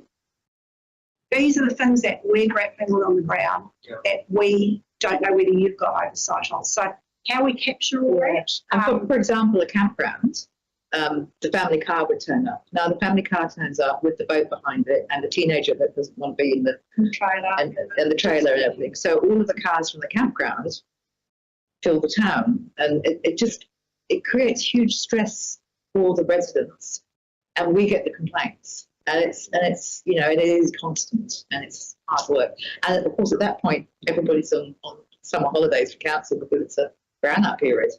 So it's really challenging. Anyway, we can't stop this trend. Through you, Madam Chair, perhaps that's a great segue to our compliance manager. It was a short straw. As Mike comes up, I just wanted to make one note that the report in front of you, we will look to improve it. And thank you for feedback and the interest with the community board here. An apology for the typo in the report. We do share this exact same report with the other 2 community boards. We were actually all there on Tuesday in Tahiku, and we'll be in Kaikoura tomorrow doing this same exact engagement opportunity. And the commitment there is we have every 3 months coming back to you. It's really appreciated. Yeah, really appreciate it. Well, I've just softened the landing for Mike here, so take it easy on him, Mike. Yes, good morning, everyone. Mike. You're the new compliance officer. I am the new compliance manager at McMurtry. I've been here for 6 months. I just threw the chair to Tyler. I was. Good, great. At least I'm not the only one. So compliance is I saw the motion. People will often associate compliance with rule breaking. It's not all about that. It's about making sure that things are safe, things are being done properly, ultimately for the community safety. So you would have heard Trent talk a bit about building compliance. I don't look after that aspect. There's also other types of compliance. My compliance relates to management, the environmental health services, which looks after the food verification, liquor licensing, other health act. Recently, central government law changes. We've dropped hairdressers, so they're not required to be certified. And the monitoring team, and I'm actually quite lucky because just on the back, Hud's took over the team leader monitoring role a couple of months ago. I think she's speaking to you a little bit later about the risk of dining. So the monitoring team looking after bylaw compliance, sorts of breaches, that. So it's quite a unique space, compliance, because it covers 3 very different groups, very different bits of law. I think when I first started, I downloaded about 45 different useful documents of legislation, bylaws, policies. Between them, sometimes 3 or 4 times a day. So take one head off the moment. I note in the report we did talk about remarkables and Carrington as some highlights for the environmental team as a whole. When I wrote the report, we hadn't yet had the saltwater hearing, which was a couple of weeks ago, and they had some tightening up with one of their licensing conditions. So that was in progress at the time. So I don't know the official but I understand there's some tightening up with DLC, their regulation in that space. So It's been a good 6 months for me learning the ropes, taking over. I think we've made some headway and some good some of the spaces. Animal management has had a bit of a turnaround recently. We're focusing a lot more on community engagement. You'll see in the report that we're looking to get into schools over the next few months and meet with kids, talk about dog safety, because kids are so influential with their parents. If we can get the kids on board, the parents get on board. Mum, Dad, this. That's a huge push for the next couple of months. A lot of support from Ruben to get that together. Teams that. But otherwise, yeah, the report's there. I'm sure you've read it. If you've got any specific questions about it, I'm sure you've got some burning questions about stuff that's not on there that you want to ask. So that's taken up the whole day. Chair, can I just touch back on that, because I know that I've talked to Roger and we've talked about the fact that parking enforcement over summer is really critical, and some of the big issues are actually behaviour of people, and we do need enforcement. I mean, we've gone through people will behave, but actually we need to monitor them. And I know that the IT team, not the IT team, but the smart Tom Frost's team are looking at number plate recognition and things like that. So, we need to figure out ways where we can actually stop people just leaving their cars in places where they shouldn't be parking. And it's really, really bad like here in Russell. It causes people to get really angry, aggressive, and we don't see the parking people. Yeah, parking people. I know who he is. I know where he lives. He wears a hat in disguise. And I can't mention his name. And he's a really nice guy. He's lovely. And he's such an asset to really lovely to our council, because that behaviour isn't necessarily shown towards him, because he's got that personality that he can engage with. He's disguise as well. Yeah. I've had a few conversations with the IT gurus about the cameras and what they can and can't do. The biggest thing that comes with them is cost. Yeah. Because when you want it to do something, recognising a number plate, there's all of the things that come with it, the software, the storage, the camera, there's linking to other systems, and there's issuing of notices and all the bits and pieces that go with it. Then the person doesn't pay the ticket, and it ends up in the court system. The court system doesn't do anything with it, and then they get it converted to community work where it gets washed away. So there's a lot of things that we want to try and do, and in an ideal world, everybody just does what they're supposed to do. Then I wouldn't have a job. I could give you names of people that you would need to issue. So I think the question for me, with in relation to number plate recognition, and so the joint group in the Whangaroa area has just recently been successful in inquiries and funding. You probably know about that, the security camera, and that will enable them to put a plan together so that they can apply for the next tranche of the renewal of the Process of Crimes Fund, which is coming up later this year, and which is going to be absolutely fabulous for Far North to have that plan in place to be able to apply for funding. Somehow, can that be down the track integrated with the other issues we have? Because the CCTV is getting so high tech, and we are getting some success rates out of it. Yeah. And it's the key to it is linking it right around our district, which is going to happen. So I don't know whether there's components in that to actually look at the other parking issues and the issues we have around outside of the police crime area. I think a good indication of where technology can go is, if you remember a few years ago when Auckland started with the transit lanes, they had a manual person standing in with a camera noting down footfalls. That's all automated. There's a camera which is focused on. Parking's the same as well. You drive into a car park. Yeah.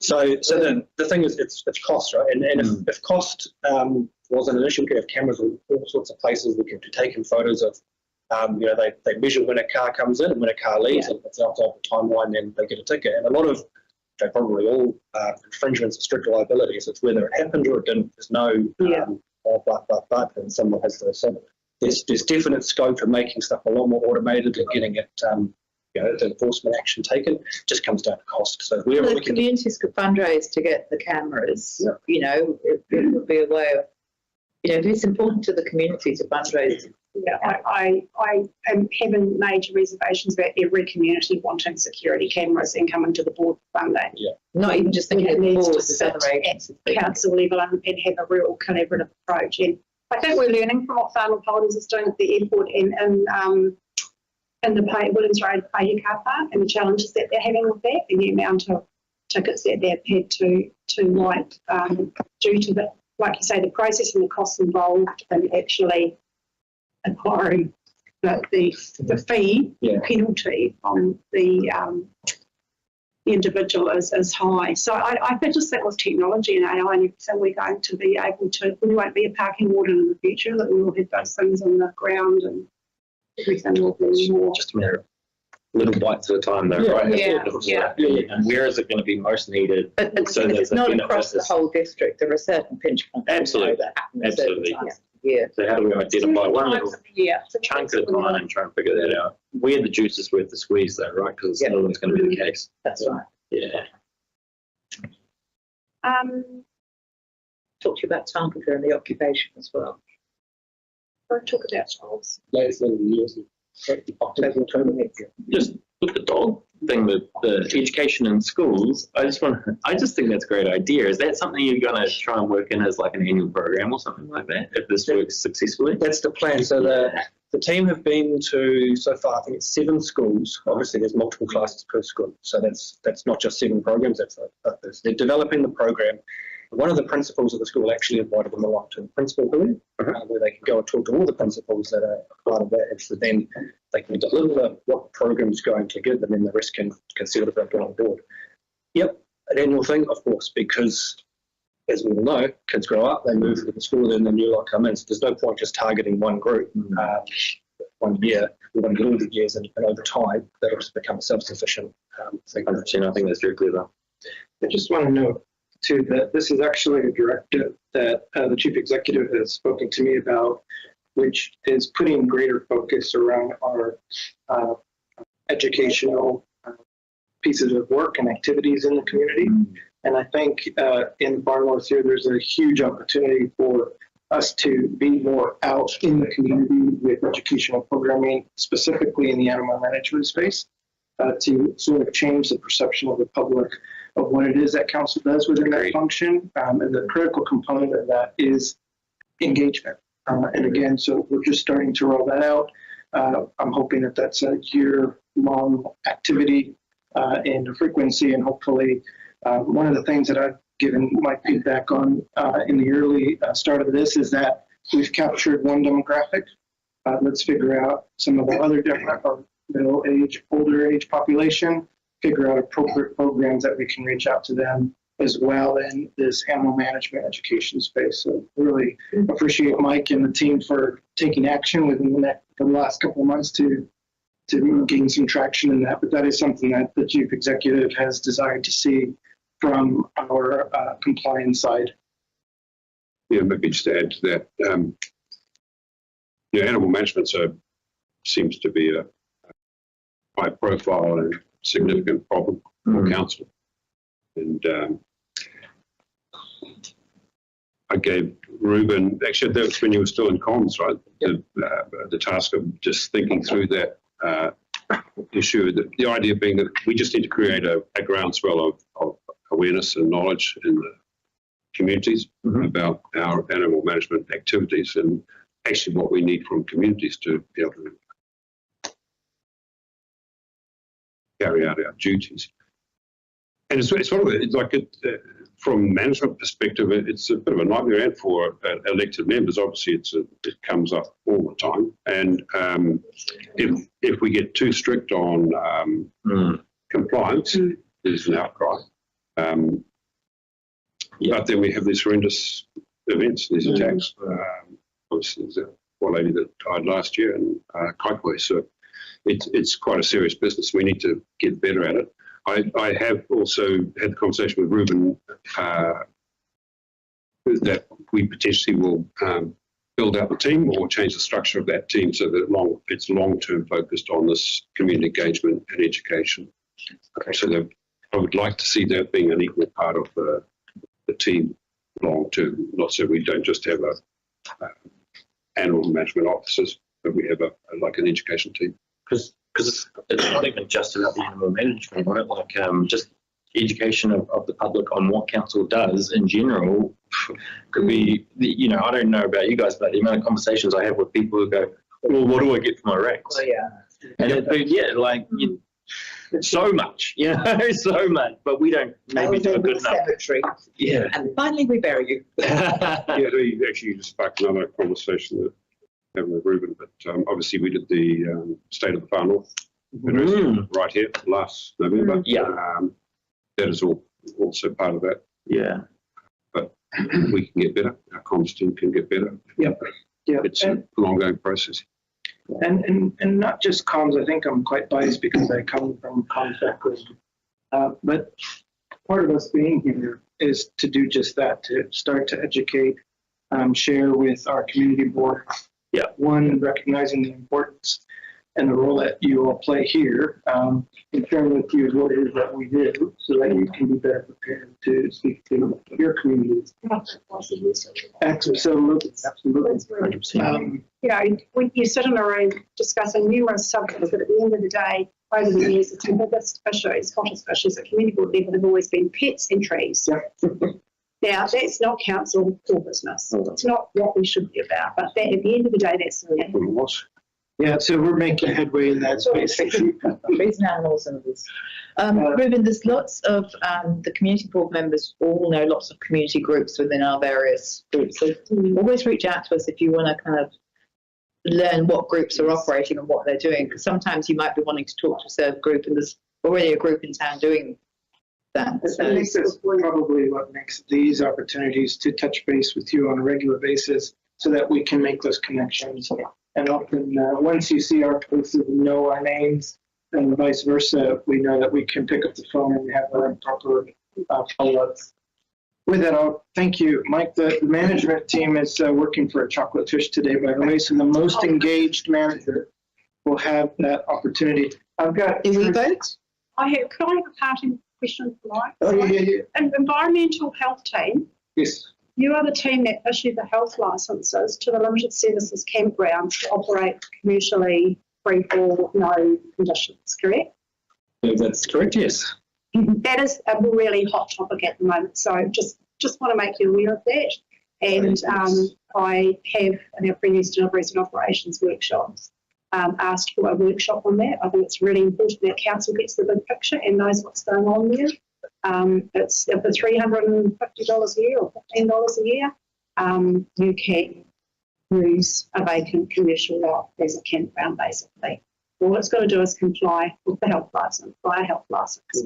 And so we need to really look long and hard at that with that growth industry, particularly in the far north. And they're coming up here in our off-season, and we know we don't have a current dump station in Kirikiri and all those other issues. So can you just log that one in back in mind, because it's a hot potato. There were some law changes, I think it was last month. 1st of July, but they changed the self-contained serviced stickers for vehicles, so you can't get portable put them under the bed anymore, never used and what have you, but you can already print and download those stickers off the new ones off the internet. So again, it's going to come down to monitoring and enforcement, and are we going to be lumbered with that to protect our environment? So we need a workshop on that one. Happy to be involved. Drowning in complaints. And I'll include a previous speaker that was. It appears to me, and I may miss the point entirely, but it appears to me that sometimes we don't look at the impact of something. Who knew that a washing station, that when I lived in Kirikiri, there was nowhere to go and get washing. But all of a sudden, somebody opened one up, and somebody else opened one up. The traffic movement in two sections of our town changed completely because somebody put in a bunch of washing machines and clothes dryers.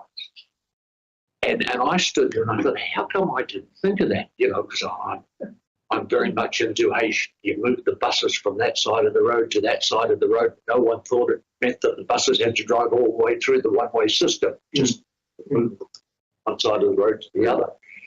But it just as an observation, we seem to sometimes miss the impact of a change. And when when the function of a building changes. There's something that used to be offices, and then it became a dentist's office, but it doesn't have access for public the way it didn't need public access, particularly when it was a business and had employees. But we moved we did. But at some point, somebody gave approval that the X-ray lab and the blood testing lab moved from down there where there was tons of parking, never full, to an area where you now got to overload the supermarket car park, which may or may not be allowed. I see people are starting to approach, but there's certainly no parking on the street for that activity. Change of use. I'm not sure. It comes to our mixed-use zone in the rules, doesn't it? And that proposed district plan is not going to solve any problems for us. So at the end of the day, you know, we've got existing uses and change of uses going on all the time. So hopefully you're hearing us in the sense that the impact on our infrastructure alone with 2 laundromats down the road, how much more water, you know, how much more wastewater, car parking, you know, all these things are not often taken into consideration as part of the process, and they don't have to be. We all know the consent process. So thank you. I'll ask Trish to make an observation on that. I think ultimately customers will vote with their feet. I put Trent on the hot seat about accessibility. But if you're a private business and you do not adjust for your client, you'll ultimately pay the price. Whereas council, we're not in that mode. We have to consider the needs of everyone. And I just whispered in Trent's ear, I've got a cunning Baldrick plan now for a notice of motion, and I'm going to conspire with Tyler. We're hatching plans here. This is Trish. Yeah, she's our manager for resource consents. Trish. Trish Rattler. Kia ora koutou, everyone, the community board chair. I manage the resource consents team. We have statutory duties under the Resource Management Act and the Local Government Act. We consist of 2 planning teams, an engineering team and an RMA support team. We process all applications internally now. We don't use consultants for any applications at all. There might be the odd exception when it's a conflict of interest, but other than that, they're processed internally. And we're continually working on improving our cost effectiveness by processing internally. So if you looked at my section of the report, I did provide specific Bay of Islands, Whangaroa stats. And as you would know, the Bay of Islands, Whangaroa is like the busiest section for resource consenting. It's where we see the most activity. And we issued 57 decisions and under the RMA and 20 decisions related to certificates, and 13 of those were subdivision decisions. We've got quite a large number of large-scale applications going on at the moment in the Bay of Islands Whangaroa district, which is 22 to be precise. And we continue to try to work closely with the community board. So we always send out applications to yourselves that we believe are what you're interested in seeing for community input. So I'm happy to hear any improvements on that process that you'd like to see. And any questions? I'd just like to thank Trish, the resource consents that we do receive. It's really nice to be acknowledged by the planners, and although we don't make submissions, we only make comment on behalf of the community. If we are mandated to do so, if we know that there is an issue or if we can identify an issue. And I found that that's a particular area that has really stepped up in the fact that it's not just box ticking anymore. Our comments are taken into consideration and are taken seriously. And so just I think we need to know that we have had, I personally have had quite a bit of feedback from some of my comments and had the planners contact me directly as to more information or what the issue is, and they'll do a site visit. It might be something they weren't fully aware of.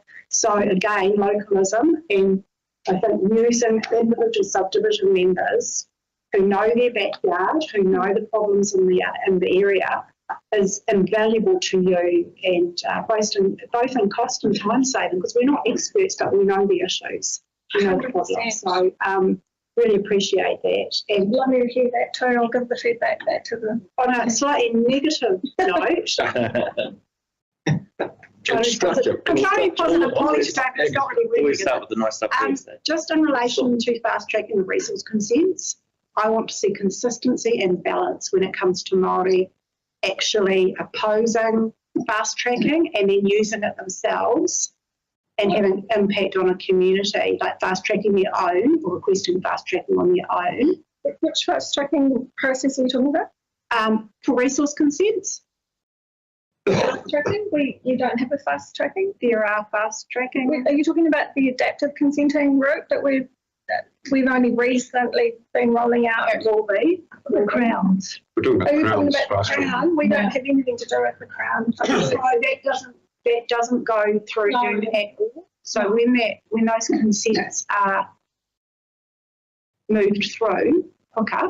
The legislation was designed to avoid. Yeah, they want to cut council out. No, there's a box on the resource consent that comes through that says, do you want to fast track this application? And they can tick yes or So no. it's not a which means that box. telling me it's a solely central government thing. So it's fast track. Well, we're talking about different things at the moment. Yeah, I think it might be. In the application form, we do have a 10-day consent for controlled activities, which I think yourself might have been talking about. But you're talking about fast tracking, which is the government initiative, came in at COVID, it's been extended, renamed, and it is called fast tracking, and we actually become an interested party or an affected party, like the Tani Maritime part is an example. So that doesn't sit with you. Okay, thank you for that clarification. Yeah. Can I do a praise? Oh, thank you. Do you have a negative comment after?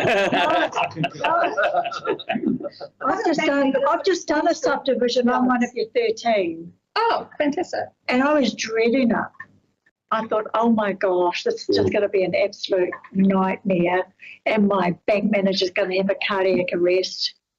And it was none of those things. It was really quick. The people phoned. They came when they said they were coming. It was courteous. It wasn't hideously expensive. And I've got all my certificates now. And it was just painless. So I think having lived the experience now, I just want to do a huge shout out to your team.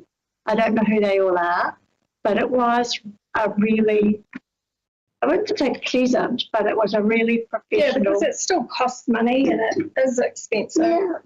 Yeah, and I even talked to Guy about it, and it was just, I thought really professional, and I got exactly what I wanted. Hey? Smooth. Oh, it was. It was really good. Yeah, we have been processing our consents over 90% statutory timeframes, and the ones that went over were only legacy consents left over from 23, 22, 23 when we had the huge backlog and the understaffed team, and we were relying on consultants for pretty much everything. And the bills went through the roof, everything went through the roof, and we're bringing everything in-house and making it smoother. And I was actually brought on board to have a pragmatic approach to it and not to bring in some common sense. And that's what I try. It's a culture shift and a culture change in my team, but I think that's what I've been doing. I wanted to just share as well, Trisha's been quite modest in what she's been able to achieve with her team over the past year or so. And we discovered this during the long-term planning process, where we saw significant reduction in outsourcing a contractor to undertake this work. And that's due to Trisha's leadership in tightening the belt, running an efficient operation in-house and bringing all that work and accountability in-house. And as a byproduct, it saved us a significant budget and money, which is certainly, at the end of the day, it's ratepayers' funds, right? So, did he give you a commission at the station? Yeah, I'm waiting for guys and everything. Chocolate fish. Just considerate of the time. We've just got a couple more. Are you happy for us to move on? To note, please. We used to get a community board level a list of the resource consents in our ward area that had been issued, and it was invaluable.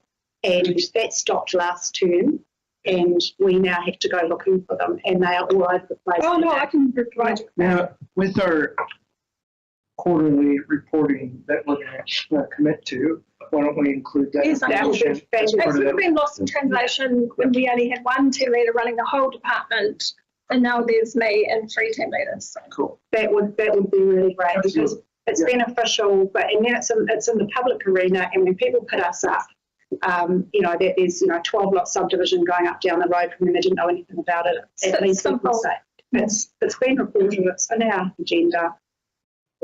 Thank you very much. Chair, can you please record my apologies? My chariot awaits. Safe travels. In that transition, I'll ask Jonathan to come up, and he's currently managing our property and facilities team, and he'll talk a little bit about what they do and touch a little bit about the information we've got. Jonathan Fairclough, it's my name. I'm the acting manager, property and facilities. I'd first of all like to say it's a great opportunity to meet and speak with you all. As Ruben's alluded to, it'll be a quarterly event, so it's a great initiative. In the property and facility space, and I'll be speaking to things you're already aware of, but just to summarise, we manage assets and public spaces to underpin the livability of the region for the community. We manage cemeteries, pensioner housing, parks, playgrounds, reserves, public toilets, centre streetscapes, and leased community buildings. The 2 elements of the team are the property management group and the technical operations people. I think it's useful to add to that setting that the group has undergone significant challenges over the last 4 months, with the manager, 2 team leaders and the waste minimisation specialist leaving. The good news aspect, the good news story is that from within and across council, and with some successful recruitment, we've filled 7 positions, with the last tranche of staff incoming on the 21st of July and in mid-August, which will see us fully subscribe with the team. So yeah, happy to respond to any questions. I'm sure Jane has something. I saw cemeteries, I'm like, oh, burials. Well, it's the team that affects us the most, and it's the team that we need to get really good responses from. And in a previous incarnation of your group, under a previous manager, it was really good because they used to give us heads up when things were happening. Because we run a Facebook page on a volunteer basis, and communication is everything. So when things happen, if we can get something out there to the community to say, hey, the track's being closed because, or such and such is being, stopped because, if we can get a message out that's constructive and positive, we can deliver the bad news in a professional manner and give people a heads up, then it goes a long way to keeping the community happy. So your team are really important in keeping us up to date. And the more you can do that for us, the better we can engage with the community to keep them in the loop. So, things like the tracks closing because of slippages and stuff like that. If you let us know that something's happening like that, we can then just, hey, this track's closed. 100%. Help us help you is all I'm saying. Yeah, 100% on the same page with you. That, and I think another good news story around that is that with the changes that have happened, we've undergone and will progress with a robust review of how we're working, and have developed, and we are well progressed with a different functionality within the team, and that will feed into more timely and appropriate updates. So, I'll use the example that nobody wants to listen to, but the Russell toilets, as you possibly know, are in dire need of repair. A lot of my frustration is the complete lack of engagement from the council. Like, I have no information on what's happening when I've literally just been shouting at people. If at the outset I've got a proactive response saying, this is what we're doing, this is the timeline, we've got a bit of a plan, can you keep the community on side while we work through this? I can help manage the community expectations if you give me accurate, correct, timely information. But the void has been really hard. And so that's my plea to you. Keep us informed when things are happening. Yeah. I look forward to, in our next update, to hopefully hear a different result in the way that we communicate, because we have just come out of about a 3-month patch with a high turnover within that team that has unfortunately affected our levels of service. I can't speak to how it's been prior to me arriving in May, but we're definitely actually gaining traction in a different way of operating, and you'll see some results probably within the next 30 days. Certainly, by the next report we come back to you, we'll hope to have a better, be in a better position to actually help share some of the things that we've been doing in that space. Yeah, just segue off from that, the way that we have changed the workflows, the ownership of pieces of work, feeds into that funnel of communication. So, as Reuben said, we're confident that the elements you've mentioned will be improved dramatically. We work as a team, and so we have a messenger group, and so put it out on the messenger group, and then depending on where it is, apart from Whangaroa, because Bruce isn't IT literate, so I have another route into the Whangaroa. But then we get it out to the appropriate community that needs to know the information. So if it affects Te Rāwhiti, I can get onto the Te Rāwhiti board. If it's Whangaroa, I can get onto the Whangaroa board. We share on our local Facebook. Belinda will do Te Haumi and Waitangi and Nauru and all that. Sounds like my Morse code training will come in handy. Yeah, so we have this tree of communication that we all work together as a team, so you can get stuff out there when required. Jonathan, I just had a question for you on with furniture cleaning and just putting my other brain to work. Some of the issues we have in some of our dilapidated looking property, I guess, falls under, it's been a contentious one over the years, but there's a policy that council has, it's art and memorial in public places. And I'd just like to highlight it because I think it's becoming more and more important with the murals and the public open space furniture that we're doing, that in the policy we're supposed to have a register. I've never seen it. And we could be adding to that as we do projects. For example, we had a group come to us and they painted high-profile chairs in our area in rainbow colours. Those rainbow colours are now peeling off on our street furniture at the beach in Kirikiri Township here. I would like to see that we capture the maintenance on those things with and the memorials. We end up having to put capital investment into fixing memorials and discussing it through long-term planning and plan processes, because we don't seem to have adequate registers, and if they're not getting cleaned and they're not getting maintained, and if we've got volunteer groups saying we'll paint them, we'll look after them, how are we capturing those agreements? It's costing the ratepayer. So we're funding at board level for projects that are not being captured under those policies. I think we really need to look closely at, we just look at what's in our delegation. So if we can focus on getting that register going and up and running, even if it's moving forward, so that we capture a lot of the things that start to paint peels off, they fall apart, it looks crappy, and this is what the people see. No, I appreciate the information. Obviously, we don't know, we can't fix, but one of the positive outcomes of changing the way we're working is that the aspect of being more reactive will diminish, and the audits of the sorts of assets that you're managing, referring to, will be much better managed. So I guess what we require, or what I'm looking for at board level, is a register, even though it's a tree register. I'm looking for the register that says you have to have one in the policy, which I don't know whether you do have one.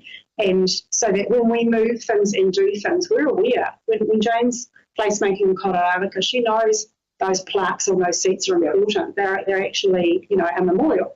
So we also need to capture something and have some sort of documentation where we can actually capture how we have an agreement in place with these volunteer groups that enables us to ensure they do the maintenance.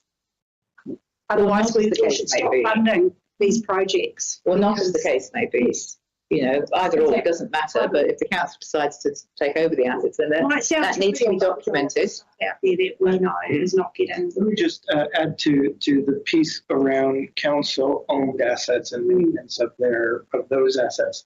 I'm looking forward in the August council meeting. We've asked CityCare, which is one of our contractors that do a lot of maintenance throughout the district. They're coming up on the first year of operable within FNDC. You'll recall last year in July, they started their first year of a 3 or 5 year contract. They've learned a lot over this past year. What's included, you register, you're talking about a list of assets. They're going to revisit and have a presentation to council in August. I'll be sure to share that information with the community boards because some of that information will be valuable to what we're alluding to in regards to a register of who's doing what. Part of what Jonathan is talking about, some of the changes that we're making within PNF is actually very much in a change in management to work in a portfolio mode or of operation, which means we'll have dedicated specialists that work with a specific set of contractors, and their duty and obligation is to ensure that we are meeting the obligations of the contract. Obviously, there's a priority from the chief executive in making sure that when we pay contractors, we're paying them for work that they've done. And so that's part of that process. But also, it'll also, like Jonathan alluded to, allow us to become more proactive as opposed to reactive. Think ahead and plan ahead and coordinate as we start seeing spot checking throughout the district and identifying things that need to be addressed, whether it's through a contractor because it's a council-owned asset or through a partnership that we're working with community groups to maintain particular assets. Madam Chair, can I just make the observation that as said before, I was very involved with the playground and various things on the domain, and probably paid more attention than I should. But your processes are improving. They have improved. I notice you now take shade sails down in the winter, and I spent a portion of my life making shade sails, putting shade sails up, doing everything else. And it always used to annoy me if the council left shade sails up because they just flat on that duty. And you guys have started taking them down. I noticed on the domain, not only did you do the new ones, but you did the older one that we reinstalled at some point. I noticed that you've taken them down high here. So whatever you're doing, some of it's working. I don't know about all of it. I don't see it all. But nobody can comment on all of it. But there's... Right, things that are coming back. Yeah. I mean, you talk, I always remember an English professor once saying to me, knowing the difference between efficient and effective. And I said, well, I don't know. And he said, well, efficient is doing things well. Effective is doing the right things. And I think you guys are doing the right things. So, applaud. Thank you for that. If there are no other questions, thank you, Jonathan. And last but not least, Katie. Katie has a very unique role in council that she'll explain. Perhaps you may or may not be aware, but she is responsible for actually holding us accountable and making sure that we're doing the job right. Katie. Morning. Okay. Morning. I'm Katie Waitudenis. I'm the manager for quality. I have two main functions with my role. I manage the quality assurance systems for the Building Consent Authority and the Food Verification Agency. So what that means is each of those functions have regulations that they need to meet in order to maintain accreditation. So in order for the building team to continue to issue building consents, do building inspections, they're accredited, so they need to meet those regulations. So my role is to make sure they do that. So I have a audit program that I run. I do audits of each of their functions, see how they're performing. I check to see if they've got the policies and procedures that they need, that those are appropriate, fit for purpose, but also that they are consistently and effectively implementing them. So if we say we do this, I make sure they do. And then if they don't, I raise it with the team and we work through a corrective action process. And I do a similar sort of thing for food. They've got some food regulations they need to meet. So in order for the food team to go out and do food verifications, they need to be recognised as well. So I go through that process with them. We had building, we had our audit with IAN, so it's an external agency that comes in and checks to see that we're complying with the regulations. They came in October last year, and they considered us low risk, so now we're on a 2-yearly cycle, so we won't be seeing them until 2026. And then with the food side, we had them in June last year, they come in again in December for the same sort of thing. They just monitor to make sure that the teams are meeting the regulations. And that's me. Cool. Does that include mobile food licensing? No, different legislation. Yeah. So who's monitoring and enforcing that? So mobile from the perspective of where they operate or from handling of food? Safe handling Where they of food. operate. Yes. Mike? Yeah. Oh, got 2 hands up, yeah. Got to split the responsibility, okay. That's good to know, because we have had some odd decisions where people have issued licenses to people where perhaps they should have been not issued to. And sometimes it pays, again, to check with the community board member before issuing them, because I never got an answer to. And location. Location, yeah. Somebody was given a food license opposite a whole bunch of restaurants and they were all very unhappy with them. Yeah, we get some pretty hot. So they get, and it's against the bylaw, but somebody obviously didn't know the lie of the land. So again, it would be good to just touch base with the community board rep to see if there are any issues with. It's a different issue there. Yeah. Yeah. Yeah, it's different cases. I'm looking at Mike. So I was looking at Mike. No, we'll definitely make a note of that. Yeah. Really appreciate the work that Katie does. Obviously, in her absence, if that function was to stop, it literally puts the brakes on our ability to enforce, our ability to issue consenting. And so this critical work that happens in the background is hugely important. So, and because of her efforts, the external auditing has profiled us as a low risk because we're doing things right, which then increases the cycle in which they have to come back. So the frequency is not as often because they have confidence in our ability to. So is that cost saving, Ruben? It is cost saving, absolutely, because those pieces of work are extensive when you go through an auditing process. Thank you, Katie, and thankfully that is our report. I'll just say a few things before we wrap up and allow you to get back to your business. Again, I think it's important for us to be able to come to you on a quarterly basis, so we look forward to coming back to you at this time. We'll fine-tune the report that you have in front of you. If you've got any items, issues, questions, concerns, you know who we are now and our faces and sort of what we do. Please feel free to reach out. We do rely heavily on the RFS process.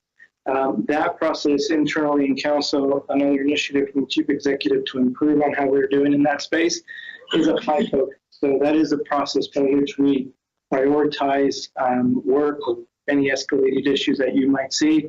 But I think, and I hope that the thing that you've come across with just by us being here, my intention is for this group to not just act reactively, but also proactively, and that's coupled with adequate engagement and communication with you folks.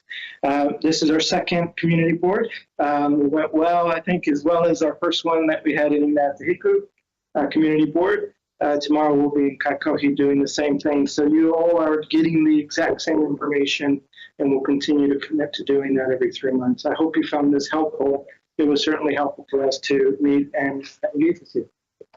No comments? I'm happy to. Yeah, just in closing, I have to raise the records because it is quite a topic in the community at the moment. When it comes to, I'm assuming that the sites are going to be cleared, stumps and all. and that it's going to be smooth, safe ground. And my only request from a board perspective is that we do not enter into any, that council doesn't enter into any discussions over the replanting and planning of those 2 reserves that fall under our delegation. I think it would be really invaluable and wise for us to have that community effective engagement, and for that to be led not by any particular businesses or by the council, but by the community itself. It's a request. I understand it may not be fulfilled, but I think You're referring to the redwoods, is that correct? the 2 sites. Yeah. The report that I provided the chief executive to review and approve to allow us to move forward on the basis of health and safety specifically did not include anything to do with replanting, because we do feel that is part of a delegation that probably should belong with community boards, and certainly further community engagement. The intention of that piece of work was a priority around health and safety to remove the threat. And so we're just going to do that portion of it. I'll give you a bit of an update where that's at. We're currently engaging with project management that will undertake the procurement process, the public health and safety plan, any appropriate road maintenance plan while we undertake that work. And it will also be phased because it's pretty significant. One of the things that we're also very interested in, as soon as the information went out, there was a lot of there were several community folks that were interested in the timber, in perhaps the use of the timber that is going to be felled. So we're also looking to engage with as many of those opportunities as possible that we can realize to get some benefit out of that's going to come out of that piece of work. So stay tuned. We're going to continue to keep the community and certainly community boards informed as to where those time periods are, but currently we're looking to secure the project manager to make sure it gets undertaken safe and speed. And we're not preempting what those spaces might look like in the future. No, that'll be further It's an exciting opportunity for the community of Kirikiri. Yeah. Yeah, so Ruben's just one step at a time, but nothing will be initiated without consultation with you guys. So there was certainly never any intention there in terms of plans for the future. Any other tough questions? My boss, That's chief been executive will be here. Very informative, and I think this is a much more proactive, productive way of dealing with the deliveries and operations. I've been having monthly meetings with the other chairs, and we haven't really been achieving a lot other than a gripe session over all the things we need to have done without the appropriate people there listening. So this is very invaluable. And to finish on a high note, apparently the Russell toilets are now fixed. Who knew? It was me. There you go. Thank you, Ruben. It's good taking this initiative and got it underway. Great. Does anybody have any questions for me while we're wrapping up? I need to get back to base soon with some calls. I think it's all coffee and lunchtime for us. So get off the book. We've got al fresco. Time down. Thanks Thank for you. attending. Thank you so much. Thanks very much, guys. It's nice to see you all. And I'll just say, hopefully the engagement with you will continue, the better communications, and just get better at things there. For sure, the focus on the market of SLT and the organisation is better customer service. We've just got a new initiative going on there, customer service training and various things. RFS response times. We're implementing a new system there where there'll literally be a scorecard for staff in terms of responding to RFS and improve that. And voting for money, obviously, we'll be starting work on a new LTP next year. Yes. So really looking forward to it. That's likely to be a 10-year. It'll be a 10-year LTP, yeah. That'll be effective 1 July 27. So, but we'll be into that in the new year. I agree. I can probably tell you more about that, maybe. With some workshops to try and... Not putting on the spot. Okay, can I have one pitch decision, actually? Sure. RFSs. Yep. Earlier this year, I put in quote list of complaints about our particular road on Whangaroa Road, which I'm at the time. Yeah. Hell of a problem. The reply I got from the roading was, I don't know myself. It was just covering going answers, not giving proactive ways of preparing things. And then one was for water table. And I said, in the past, they've never dug deep enough. And the road water tables are the main thing. You know, keep the roads right. It's still shocking. But the reply came back. Is your water going out? I said, why should a 75-year-old be out there shoveling to get the drains lower than the culvert pipes so that it doesn't silt up? Yeah. So the reply came back, is your water going out to the road? Are you responsible for it? Now, in the past, I've actually asked contractors doing my work, could you please scoop that out while you're here? I said, we can't, because if we hit a service, that's when we're liable. But that's up to council. That's just one example. Who gave you that communication? Was that recently? Oh, no, months ago. When I was so pissed off, I really would have chewed him up. But it was good. I found it very insulting. But I'd like to get names, Bruce, so I can track them down. Yeah, I thought it might have been. I was going to ask you. Ed has departed. I mean, another one which was absolutely false was flood markers up on my road, which are really essential because obviously a lot of flooding across the moment. I'm the one who managed to get them over the years. Some of them haven't worked, some have. Eventually, we had a good system, but some dickhead went through there about 1 o'clock in the morning, off his face, probably smash with the PVC piping. Wouldn't have taken very much at all to replace them, and I've been struggling for years to get those replaced. The reply came back from him that, they're going to be done on the stage 2 of our new flood works. I've got the regional council on that committee, and I said something to them about that. So I said, yes, where the hell that one come from? So what's the name of the road? What's the name of your road? Omaru Road. Omaru. Yeah. Okay. I see another one this morning. I thought the trees obviously on its way over. It's a branch right down the road. The trucks have got to go around it. Okay. Blind corner. So, but I'm not confident at all about 10 minutes, please. We're going to come to break. Well, that's the problem we face, and we're trying to fix it. Yeah, I mean, my neighbour across the road actually currently does have a contract doing the water tables, and I've really got it right. But he's told to do that little section to there, and that's it.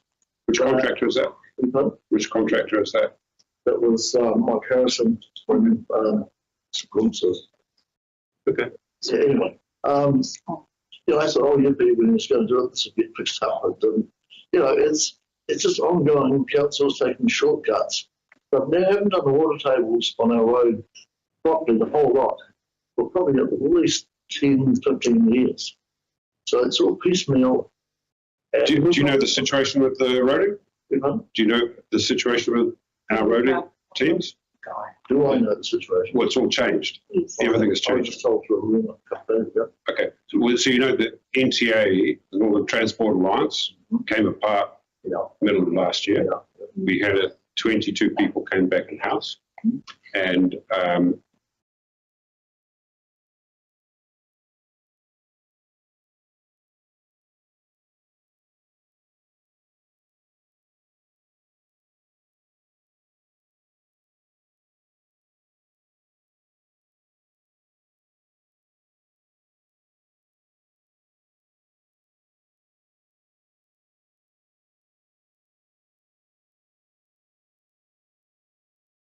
we've made huge progress in terms of water tabling, clearing culverts just in the past year.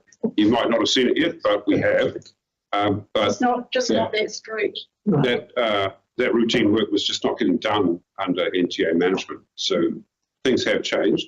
We're in with our maintenance contractors, we're in a period now which is called the acceptable portion 4, which runs through till next year. And then we have a new contract that will be going out pricing and tender. And from July next year, we will have new contracts in place, which are quite different to the last lot of contracts for maintenance. So I think we'll be getting much better results on our roading network. And I'm looking forward to next time I come here, you'll tell me what tabling has been done and the road's good. Actually, Kevin has spoken to me at length actually about those road markers. He knows what should be done. So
Right, we're moving on to item 8.3 on page 91. Let's go.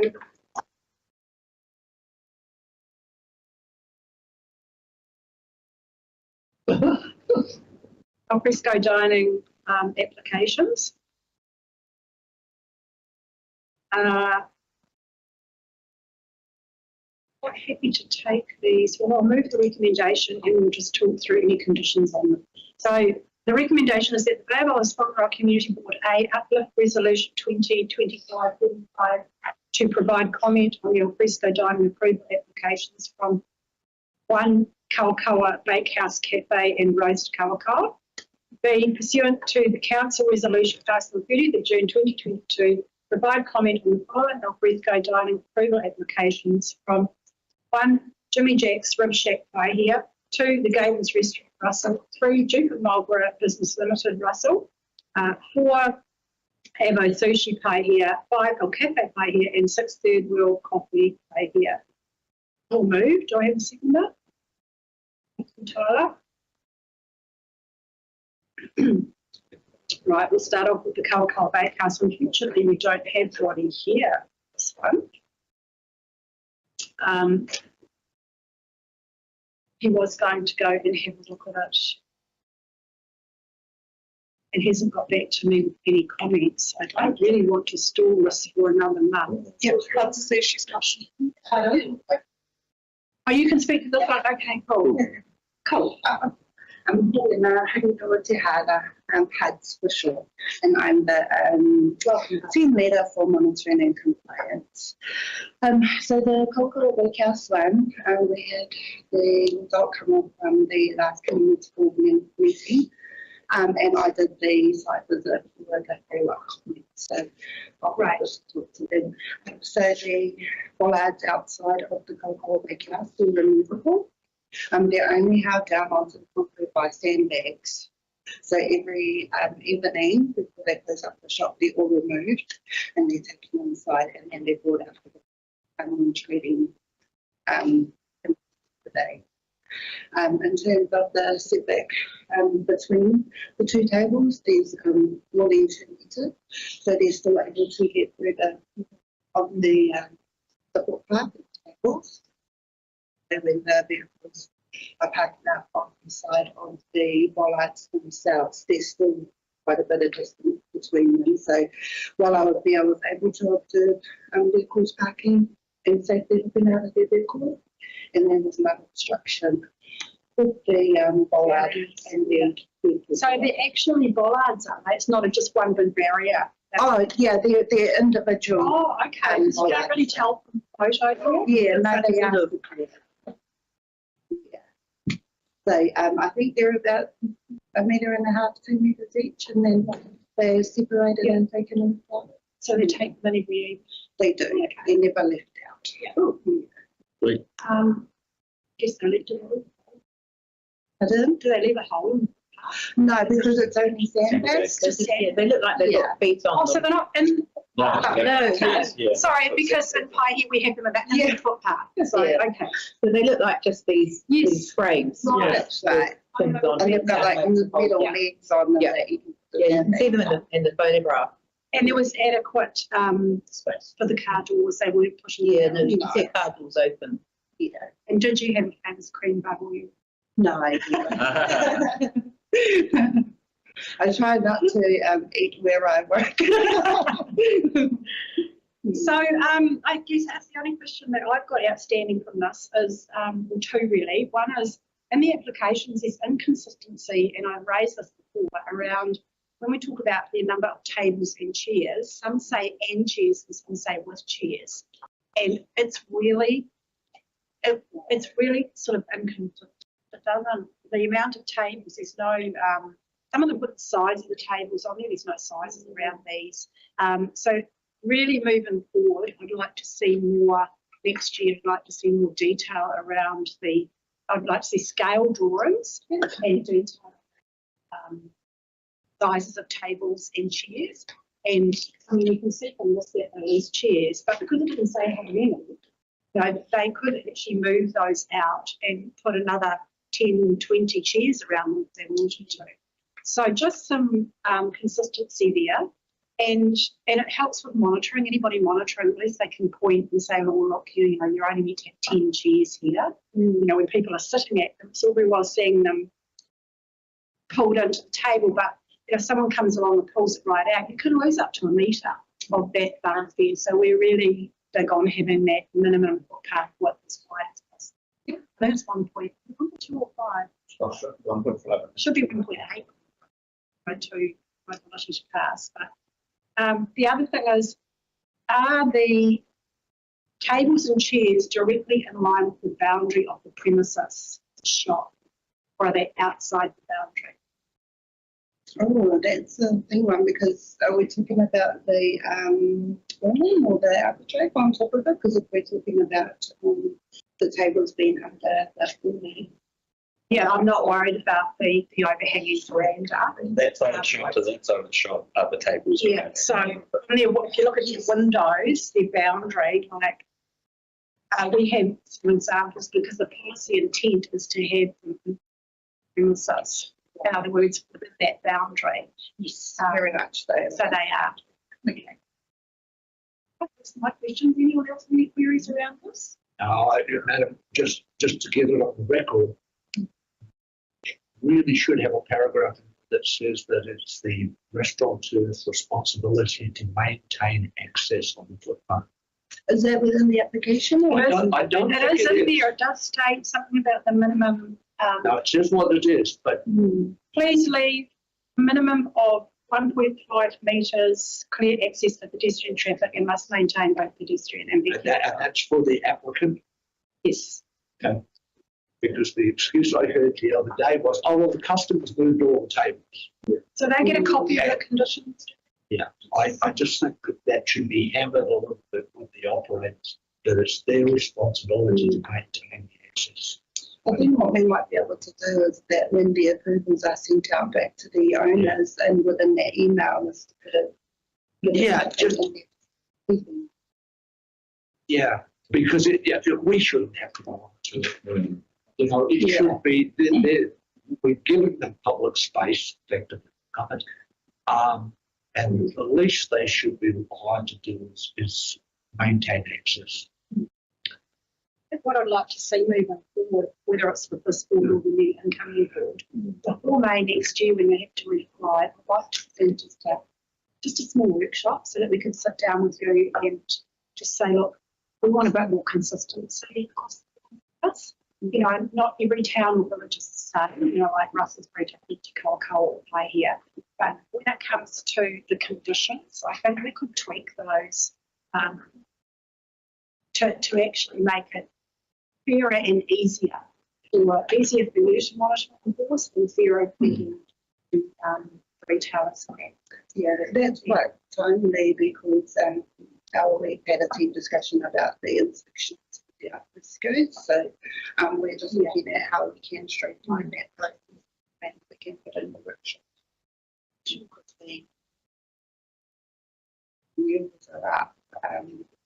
That would be great. Yes, I think that would be really helpful for us. So moving on to the next one, Jimmy Jack's Rib Shack. I've had a look at that one. I don't have any issues with that one. They have 20 chairs.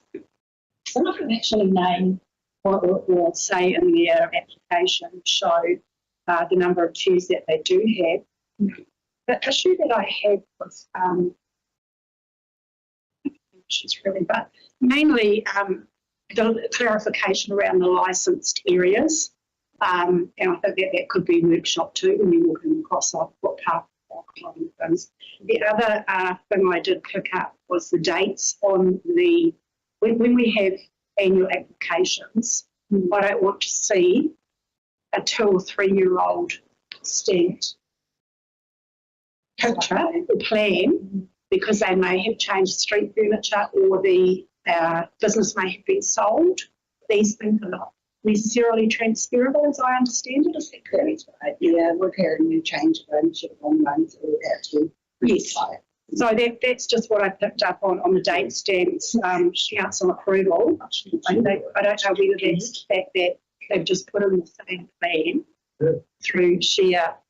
I understand that it's a pain to have to go back and redraw the same thing if you've been there, same thing. But I think we need to have some consistency and up-to-date information because we've really got to monitor that. It's 2 years old, 3 years old.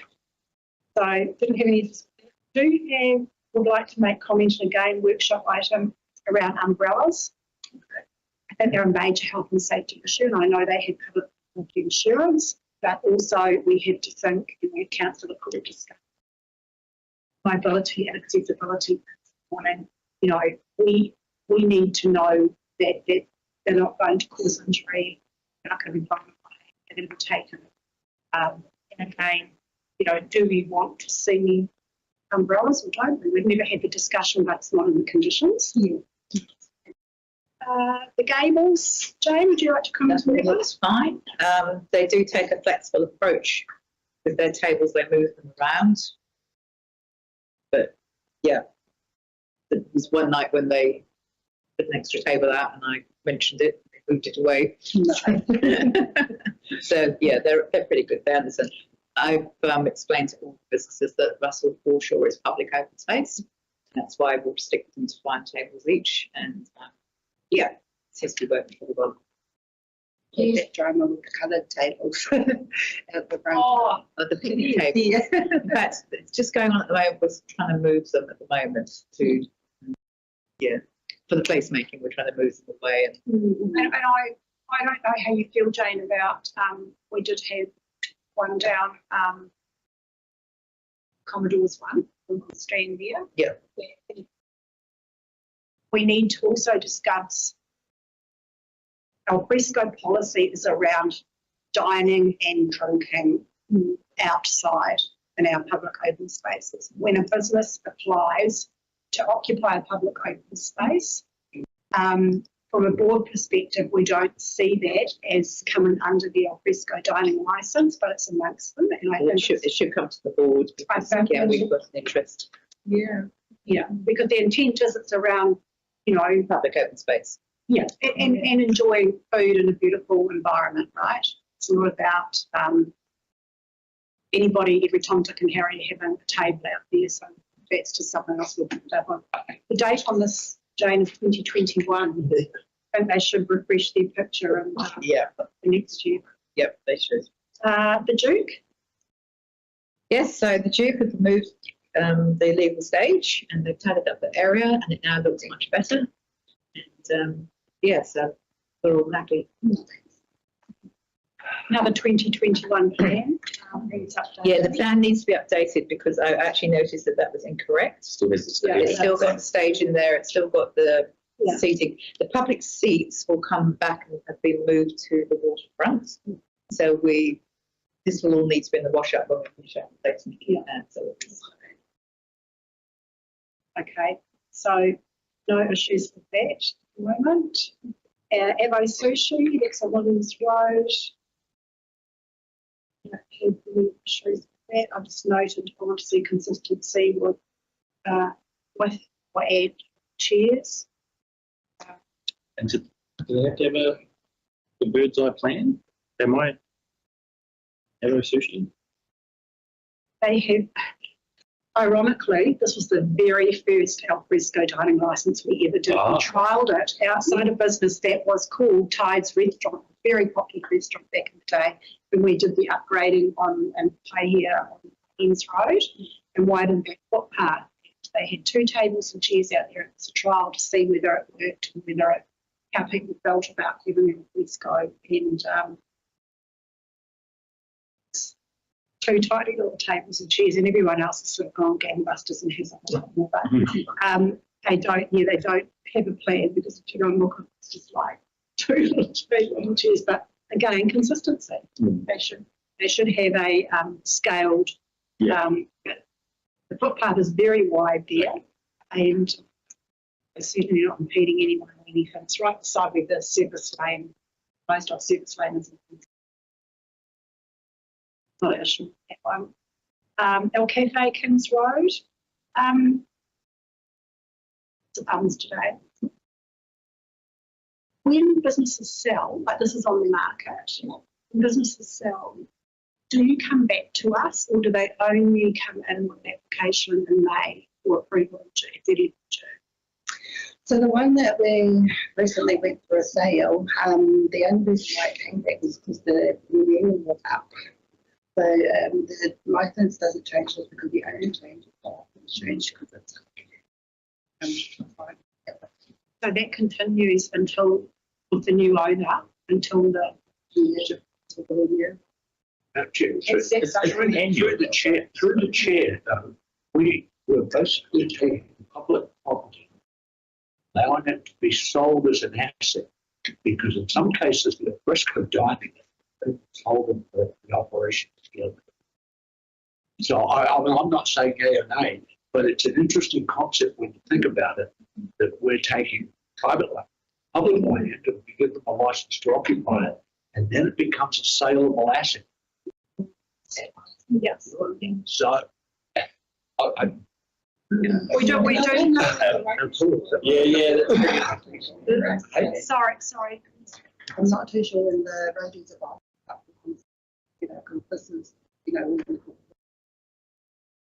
rather than to DSA. When you sell like Sapphire's to sell a pub, the new owner would have to completely reapply for all their liquor license. So I don't know why the alfresco doesn't fall into that. Yeah. I think they should. So it's again something we can workshop that we feel. Let's confirm that, and then we'll. If you sell partway through that year, well, the new person should have to pay, even if it's 6 months or 3 months, they should have to pay for that license till it's due. Because it's peppercorn anyway. We do that with residential properties We do now. it with everything. We just tell them that you've got to like to occupy that, but you can't sell it. We told that guy out in that right to occupy could not be transferred. We'll do that. That's something we have to work into the policy. We do have a lot of alfresco in our ward area, and generally we love it. The public love it. It gives that, it's that great ambience, isn't it? Things always been very supportive. So I'm not. Sorry, that's me just trying to see how long it's going to take to fix the hospital. So I think, we can have another discussion around that rather than labour it today. So I think that, again, I'm not sure what around the fees and charges that we just adopted at council didn't actually discuss and cover we didn't have any discussion around the change of ownership, change of use for part year. But I think, when council's losing out on that too, because, businesses do change, and for the small amount of money they pick up, they should actually be charging the new owner, and then they know from day one, this is what you have to apply every year. So I think it's something that we need. We're too lenient on our open space being used commercially. We don't do it with any other. We don't give public land away to a mechanic so he can increase the number of car parks he has. I do it. Yeah, and I'm not sure too when it comes to people's due diligence how much they actually look at the income and the alfresco dining. Or shut if you take it away. Yes, or if we were to remove it, the impact that would have on their businesses, and said a lot of them make a lot of money because they're all the same. The next one. Yeah, let's look at the next one. So you take away the alfresco dining, it's a very small square. So this is one that has just changed hands, and I'm assuming this is the new owner. Yeah. So this should have come to us before this new owner took over, because we've had a huge discussion around this last year, and the previous in-ward, the previous staff member, I had a huge debate around this, and we realised as a board, and we tried to get it through, I tried to get it through on the LTPN plan discussion, and it fell on deaf ears around fixed charges and policy that they need to be in front of the premises. So we have since issued the neighbouring property, green. So if you look at this map here on page 115, We have since issued a new alfresco dining licence to Greens, and they should not have been in front of Greens on Greens boundary. Even though that was approved last year, Greens now have their own alfresco licence. So that area should be revoked, and also the 2 tables and 2 large tables along the Bay Physio and the Positive Mind. Now, the Positive Mind, it also is a new business to the last business that approved them. The businesses are approving their neighbouring business and a table and chair in front of their properties. That does not sit. Even though this space is a very popular cafe, this space is not used for anything else. It's a designated service lane that's not used, but it is serviced for restaurants and shops maybe after hours. If we need to look again at, we would be taking away the 2 small tables up against Bay Physio and Positive Mind, and the 2 large tables that border the garden by the back of the Swordfish Club car park. Those ones sit there permanently and are not that intrusive and add to the ambience of the service lane. Do they actually need to have 2 smaller tables and chairs in front of the other 2 premises?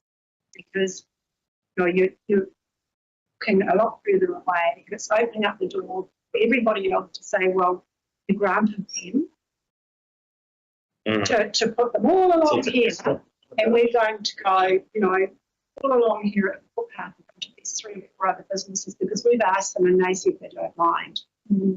This is something we need to workshop, and I think we need to give that new owner plenty of notice with a licence to occupy. Plenty of notice that are they aware that they do not have the right to have those tables and chairs outside the frontage of their boundary.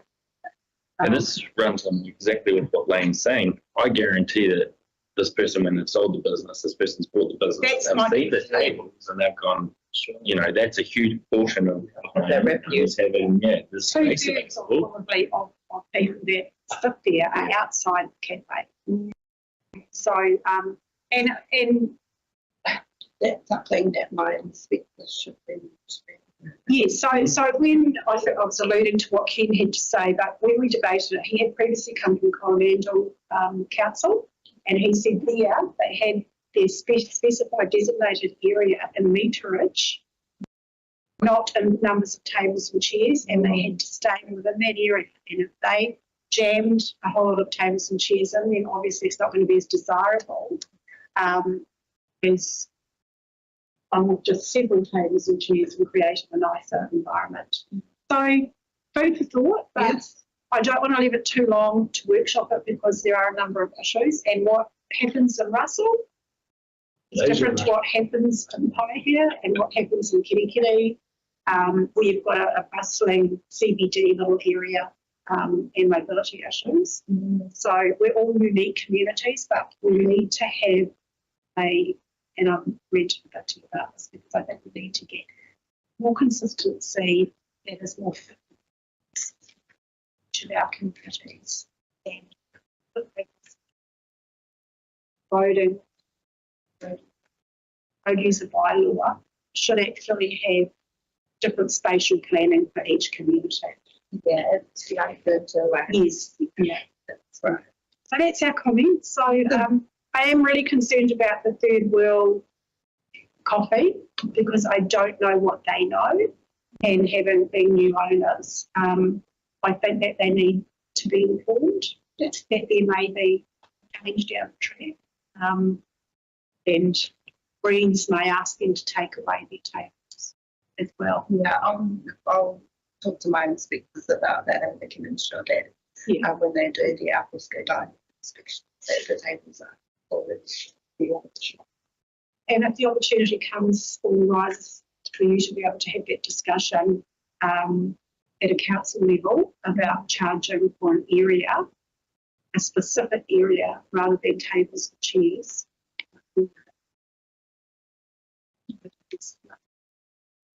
monitoring about charging regime. Nice. Any comments, Dean? I've had a lot to say about this. We usually do when it comes to al fresco because my area is most affected.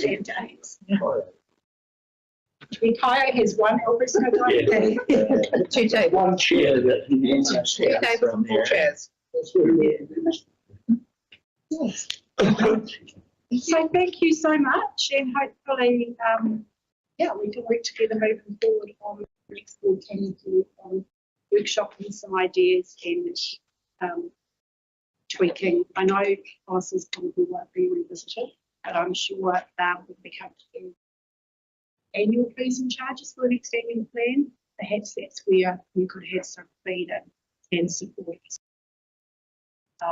the new board for how we would operate moving forward. I do think councils is not charging for commercial square footage or meterage on their ends. It's not just about the revenue, it's about having a specific space and identifying. Thank you. Thank you for hanging around. It's been quite a long wait for you, but thanks for meeting. Okay, so moved by Thanks, myself. Recommendations. You right, Joan? Yep. Yeah. Okay. Let's go, Sis. Against, carried. Okay, so that brings us to the close of the meeting. There being no further business. Okay. Kia tau, kia tātou katoa. Ko te atapai o te tātou ariki a ihu krati, e te aroha o te atua, te pipina tātou, te wairuta, ake. Thank you, Jane. I'm going to start. Grab some lunch and go. Yes.